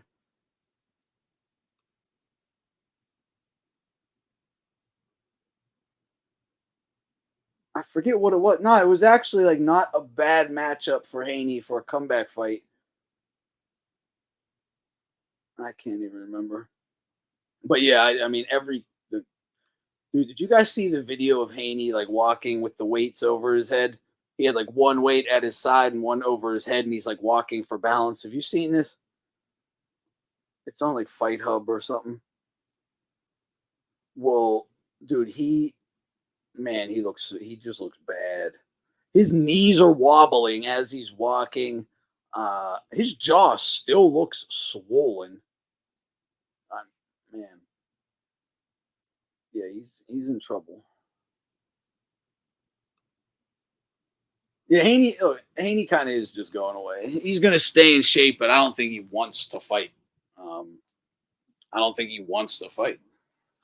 I mean, let's never forget he told his dad, "I'm done," quote unquote. Quote, "I don't want to do this anymore." End quote. He said that. Now, I'm not saying that wasn't, he was in an emotional state and he thought better about it. But that is the reason that Bill Haney said, we're taking 2 years off. That's the reason. He was just telling his son, don't even worry about boxing anymore. You don't have to worry about boxing anymore. We're at least taking 2 years off. Just get better mentally because he knew his kid was done. Devin's broken mentally. You got to realize he just got his ass whooped by Loma. They robbed Loma. Everyone shitted on him for that. So he knew right then and there, I don't belong. Then Ryan pulverizes him in front of everyone, makes fucking diss tracks and everything, right? Has the whole boxing community smoking on a Haney pack. And this dude, he broke. He's done. He don't want to fight anymore. He don't want to go through it anymore. He's rich. He told his dad, I don't want to do this anymore. That is, yeah. Bill saying 2 years off. That's what they're talking about. Maybe in 2 years you'll have a change of heart.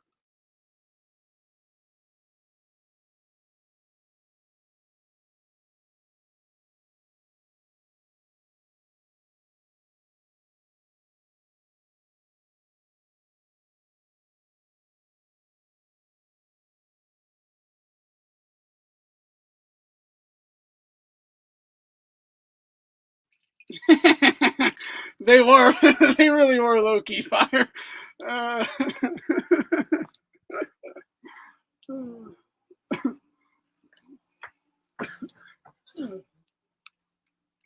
yeah, I never knew. I never knew Ryan. Yeah, I never knew Ryan could actually make a funny little diss track. I even thought Clarissa Shields' diss track was pretty fire. With Bumgardner. Yeah, I got some clips, some videos I gotta put together for next stream. But I got some awesome videos, man. I got some cool videos. I got a lot of stuff from the Olympics. I gotta put it together though. I didn't have time for this one. I just wanted to talk about the Ortiz shit, but I got some other videos coming. I want to. For the Julio Fu TVs. You here? Are you here? Possibly. I'm trying to do this fight night thing. We're trying to set up a fight night tournament. Fight. Oh, yo, I know, right? Two dudes, one gold, right? So, did you hear that the whole IOC was covering up the fact it's exposed now? The fact that, and first of all, that's 100% dudes, okay, especially the little Muslim guy or whatever. So, um, he was born a guy. He just had an underdeveloped dick. He was born with a baby dick, right? Baby dick, whatever. So they raised him as a girl. But it's absolutely a boy. Went through puberty as a boy. It's a fucking man with a baby dick. That's all it is. A man with a baby dick. Not kidding. But anyway, so throughout the Olympic training and sparring, right? That motherfucker, that guy that won gold, uh, only sparred with the men, the male boxers, because every female boxer they had him sparring, he was hurting them, like physically hurting them, like breaking bones, cracking ribs, knocking them out. So they could only have him sparring other men. So in training, they are aware that this is a man that can only fight men. But then for the Olympics on the big stage, for all of us to, say this is what we think of your way of life, your worldviews, your religions, your God. This is what we think of you. We hate you. We're, fucking Satanists. So we're going to pump it right in your face. That's what that's what it's all about. That's the only reason they did it. It's not because they care about trannies. They care about humiliating you. Humiliating. That's all it is. Humiliation.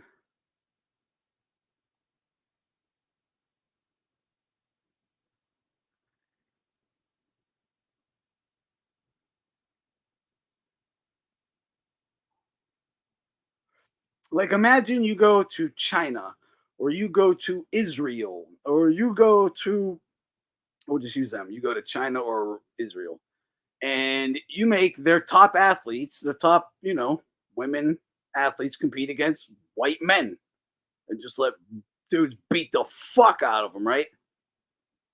Then what? Like, that's what they're doing.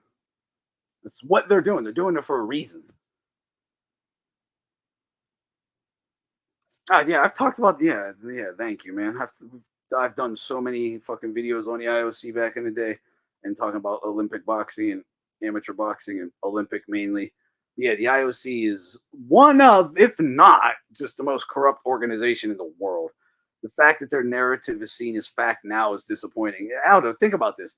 This is the exact same committee and small group of men, families, who have been taking money from war criminals for years.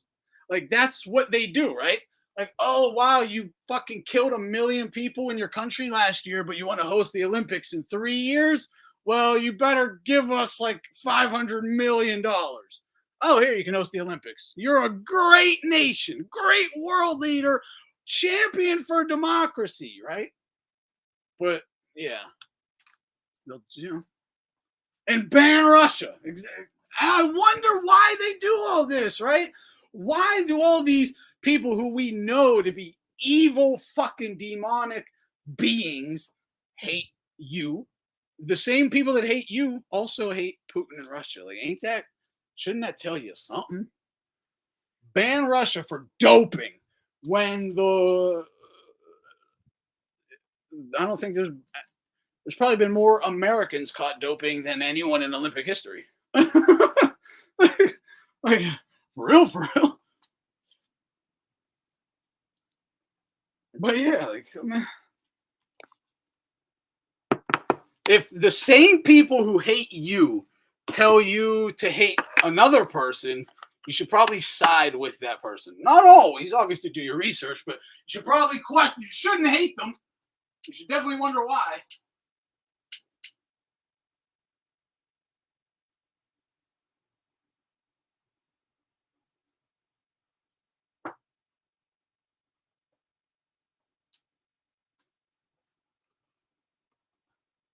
Yeah. A man with a baby dick or a woman with a giant clit, right?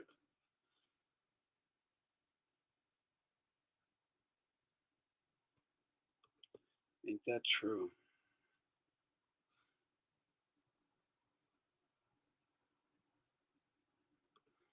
Is that what they said? Really? Who said this? Is this what like the IOC tried claiming? Reverse says They claim that Imani, the fucking Muslim dude, was actually a girl with a chemical imbalance. Nope. The medical records are out. It's a man, born a man with had underdeveloped genitals. They called them sexual organs.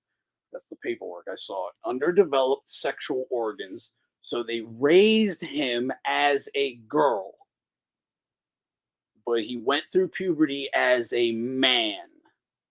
Went through puberty as a man and is a man.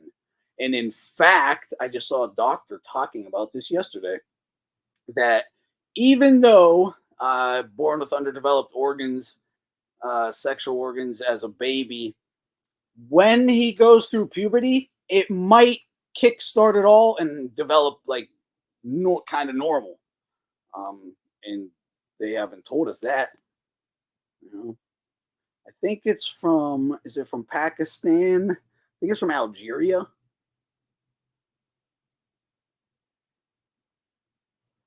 I think it's from Algeria.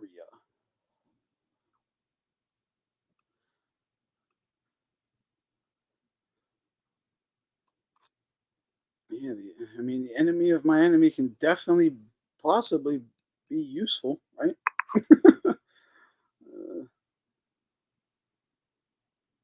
Oh Jesus! He's okay. Packies are no problem. Packies have micropanes. They got the. I think it's from Algeria. I'm not sure, but I think it's from Algeria.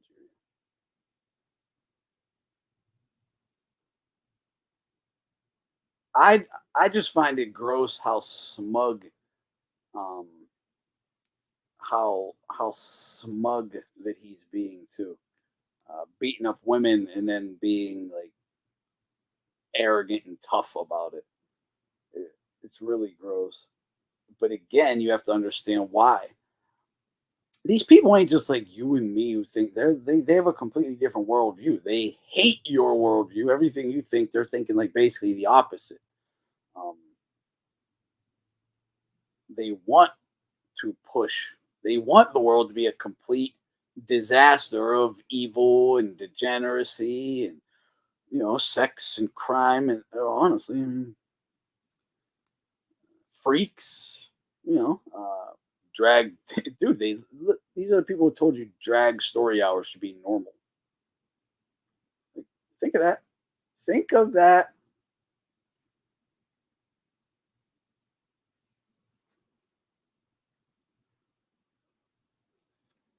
And it ain't. I'm just glad that people understand. Well, maybe they don't quite understand because this freak should obviously be shamed and more, right? But the people who allow it, propagate it, finance it, push it, promote it, all of that should get the exact same treatment, if not worse, because that freak is just a useful idiot. It's just a useful idiot. Like you know, clearly it's a fucking mental freak show, like a basket case in its brain. It's gonna be very easily to convince to do whatever, right? Fucking dying to belong to something. Wouldn't be hard to manipulate that fucking freak. But the people doing the manipulating, they they are truly, truly sick. They are truly sick.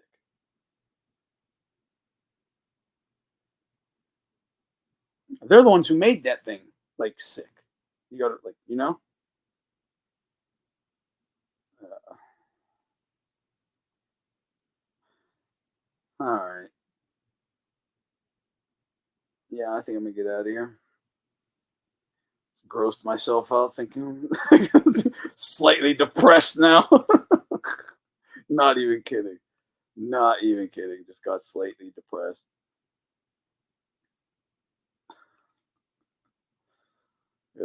Go watch some Netflix or some shit.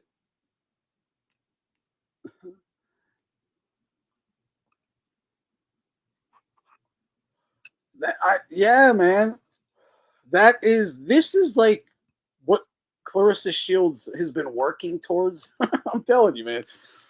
This is what Clarissa Shields has been working towards her whole life. All right. Now, I could get behind. This is the only time I'd ever root for Clarissa Shields.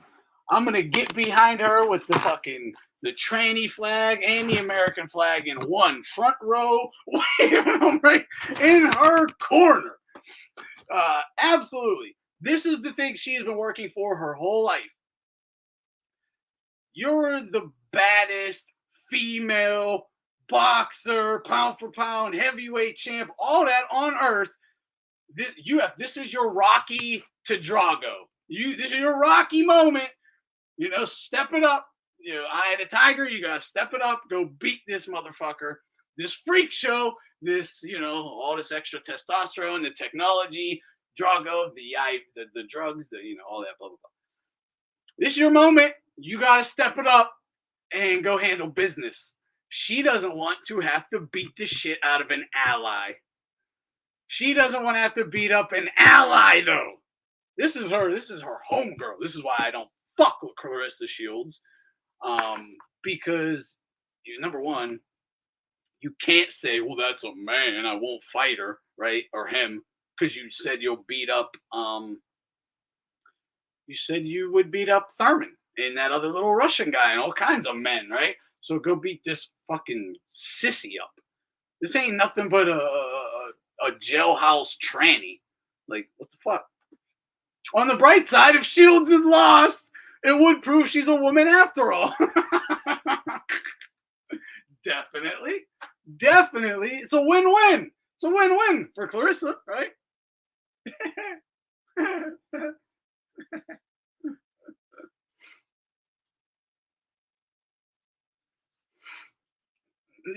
No, for real, this is her moment. Like, that is the out of female boxing, right?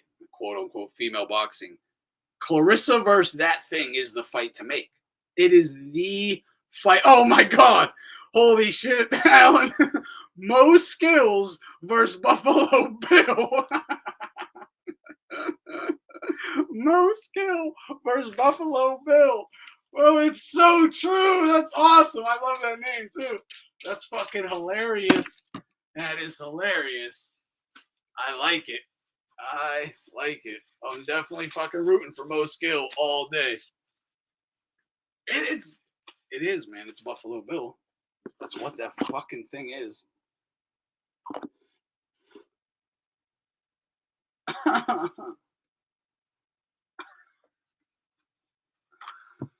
I mean, this is like, I guess you might have to look at it like this, right? Like when you're sitting daydreaming or whatever, talking about like what you might want your life to look like or the world to look like. You know why your brain gives you the vision it gives you. Now imagine if you were like a mental wreck, what your world vision might look like.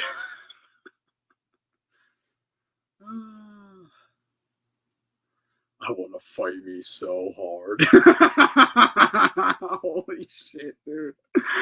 I'd fight me. Damn. Oh, that's good. That's good. I might have to make that into a video. A little fucking video, chop it up. I can do that real easy. Real easy. That is so fucking good.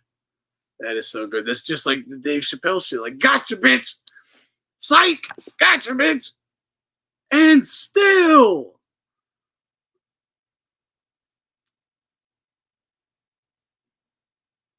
Julio, if you're listening, that's a video to make. That's definitely one to use. He loves doing that shit. That would be good to use every time you fucking bring up one of these freak shows. You can play the fucking Buffalo Bill clip.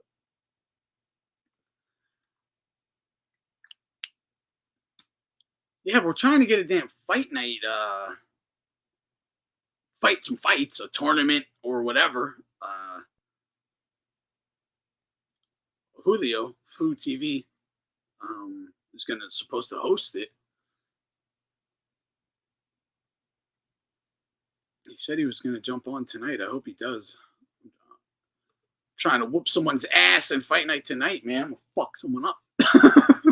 Dude, I was watching him play I was watching him play the Undisputed, the new Undisputed game, and Folio was Julio was playing Undisputed. He was Usyk. He was fighting Tyson Fury. Dude, the fight was as epic as the real fight. I was just watching it. There was like two fucking people watching the stream. I was one of them. I was screaming, like, get him, fucking get him, dude. The game looked so fun. I was screaming, and Julio couldn't even hear me. I'm like, use your fucking jab, use your jab. He won. He won though. Usyk fucking he knocked him out. Oh, I wanted. I was like, man, I gotta get this game. I gotta get this game. And then he started talking about, because we had talked about the fight night tournament like 2 weeks prior, so he brought it back up. Yeah, we need to do that, man. We need to get that going. I tried getting him to play fight night that night. He wasn't reading the damn chat though. I was like, get fucking log on right now. Let's fucking have a fight night game right now. But dude, they had the whatever that is really put all the shit on you and like record your exact movements. Dude, the fighters move exactly like they should. Like, he fought with Crawford in one fight. I mean, it was Crawford, like, punched exactly like him. Usyk had the exact, dude, he was cutting the angles. You can, I guess, like, hit left twice or whatever and like cut an angle that way. Oh, that's how he ended up winning. He kept cutting angles on the guy. But it was dude, it was great. There was a little glitching. There was some glitching. It wasn't. I guess it's a early release, like a beta version he was using. I guess they're gonna have the full version out in October, supposedly. That's the Undisputed one though. But I'm getting that shit. It looks good. I've watched it before, obviously, but watching him play it, I was getting so. Just watching someone I knew play it, I was getting so into it. And I think I'd be good. I think I'd be really fucking good.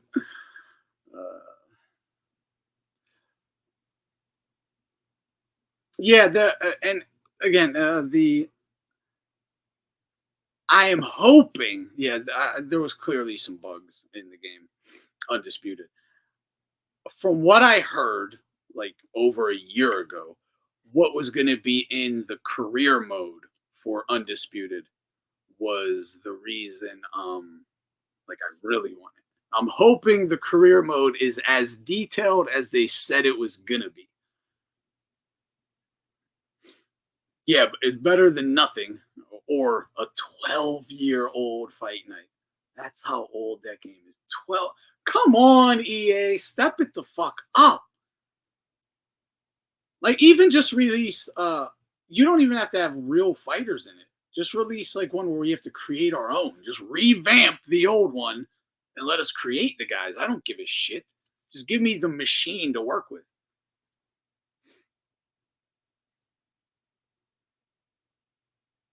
But yeah, it's, the graphics will be a little better at least. The gameplay. This was the big. He brought this up.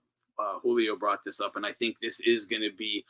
Oh, they have to make a new fight night. They have to. Yeah. So I keep calling him fucking Julio. So Julio, Fu.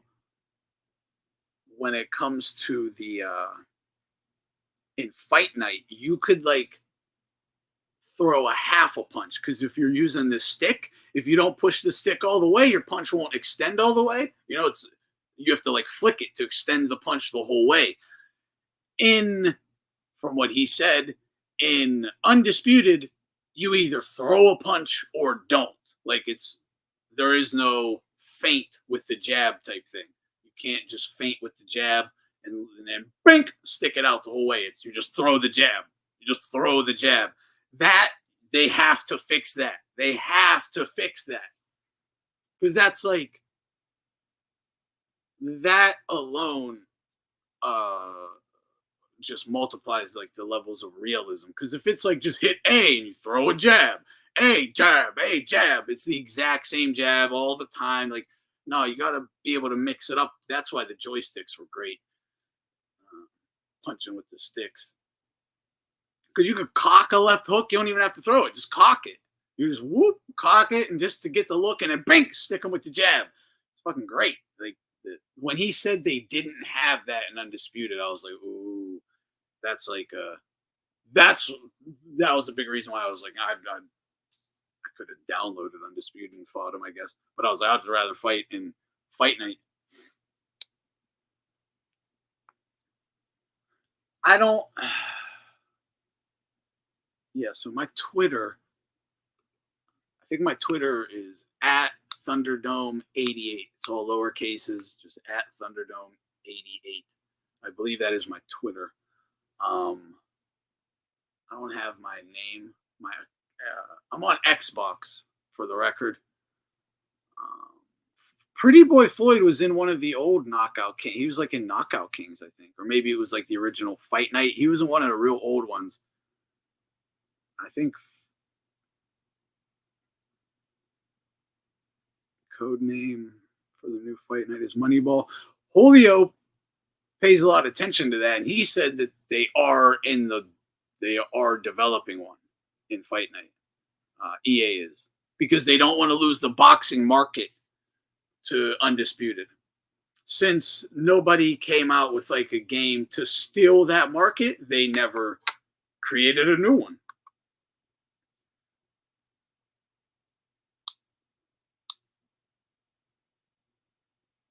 But I got to get my name on for my and I don't have an Xbox account. I have an Xbox. I don't play like that, but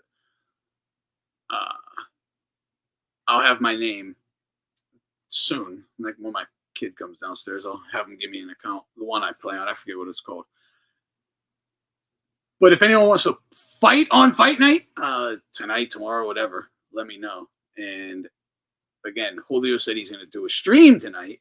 If he does, and he's reading his damn chat, I'm going to tell him, set it up. Hopefully, we can run something tonight. I'll fight though, but if he don't want to, but his channel is The Real Fu TV, The Real FU TV, The Real Fu TV. Again, just if you have Twitter or X or whatever, hit me up on there. We haven't set it up yet. You're in it. You're in it. I'll tell him you're in it. So you're in it. But there ain't one set up yet. So.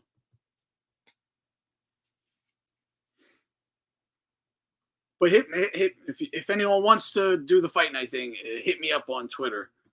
You can just tweet me or message me or whatever. I'll respond, and we can DM or whatever. Give each other the account names. Set something up. Been talking about this forever. Should definitely do it. I even have everything I need to stream myself. Like I have the caption card, all that. I have everything I need, but never hooked it up ever. So hopefully, because Julio said he would, he'll host it because he has it all too, but has it all set up and ready to go.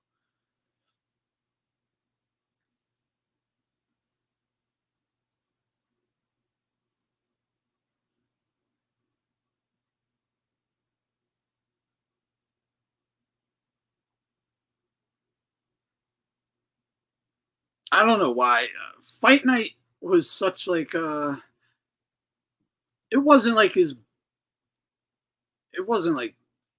such a huge game or something like a GTA or whatever, but it had such a loyal fan base, such a loyal customer base. Like if you released a Fight Night, it was guaranteed to sell X, guaranteed.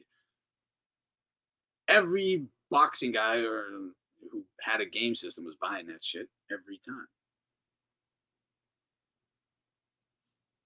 And it's not you don't have to put much development into it. I don't have a specific guy. To be honest, I rarely. I'll let someone else. Like if I'm playing a friend or whatever, I'll just let him pick whoever he wants in whatever division. And then I'll just pick someone from there to go from there. And I usually just do career mode. I like doing career mode. I like just using random ass people. I don't have like a favorite.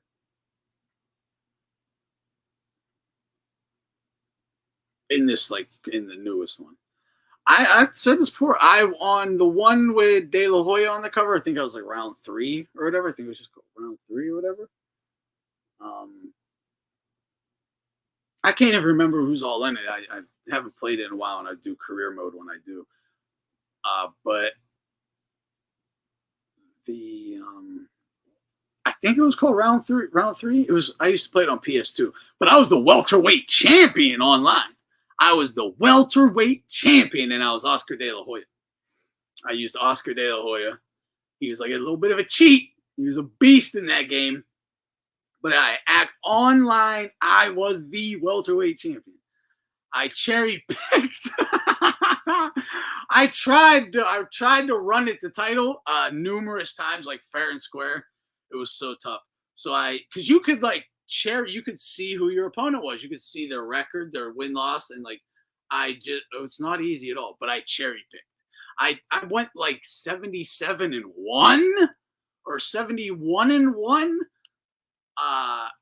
Got a shot at the champ. The champ finally gave. I cherry picked my whole way there, like bad cherry picks. But I did it. I got because I was like, I'm getting a fucking shot at the champ. I got my way there. You could request a challenge. You could challenge him like, hey, please fight me. I requested this one champ. He accepted, and he beat my ass. He beat my ass and gave me my second loss. I got knocked back down in the rankings. Did a couple more cherry picks. Worked my way back up. He got challenged by somebody else and lost. And he lost. I then challenged the new champ. He accepted. I fucking beat him. I beat his ass and kept the title. But the guys who challenge you, they're all going to be good. So yeah, I think I had like one defense and then lost it again. Well, actually, I had one defense and then wouldn't defend it for a long time because I wanted people to come over and see that I was the champion. So I didn't even want to risk losing it. I held the division up for maybe like 2 weeks so everyone could come over and see I was the champ. Then I ended up attempting to defend it and lost. But I was the champ. It was awesome. It was awesome. It was great. But it was funny. Even in online boxing, you could fucking cherry pick and have the best record, be the champ, and you're nowhere near the best. Nowhere near the best at all. Completely scammed my way to the belt. I Devin Haney'd Fight Night Online. I absolutely Devin Haney'd Fight Night Online. I learned from Floyd Mayweather, though. I was like, I'm doing what Floyd does. I'm doing it online. I said, I bet it works, and it absolutely did. You could probably do it on the new one. Probably do the same thing. If you could see like your opponent's record or whatever, you could definitely do it.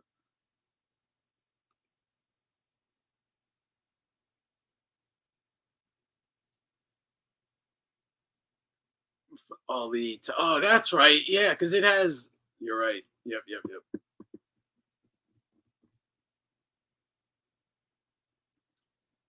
Yeah, I downloaded a bunch of dudes. I downloaded a Golovkin. I downloaded a Kovalev.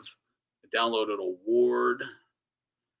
There's people who create them. They look, damn near the same.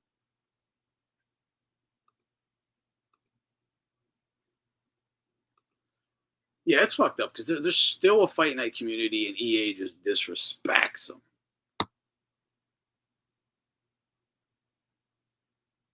Yeah, the Legends. Dude, the Ring Legends were great. That's like I forgot all about that. That was like the old timey shit. What were the.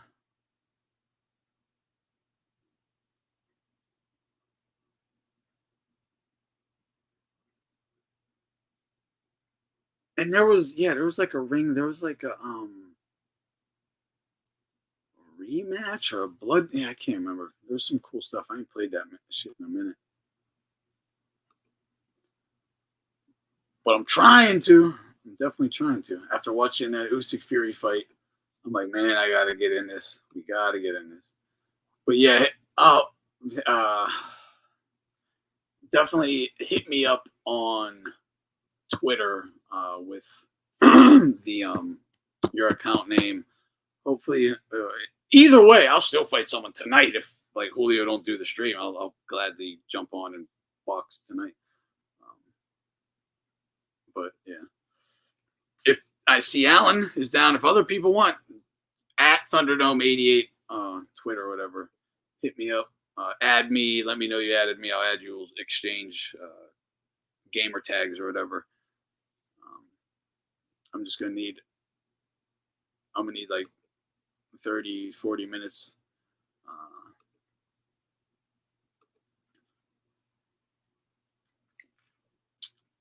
Yeah, I definitely like. That's why I would like Julio. Yeah, use OBS and post the matchups. That's why I hope he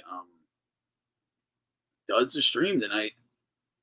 I hope he does one that way because he does it. He will stream or fights. Yeah.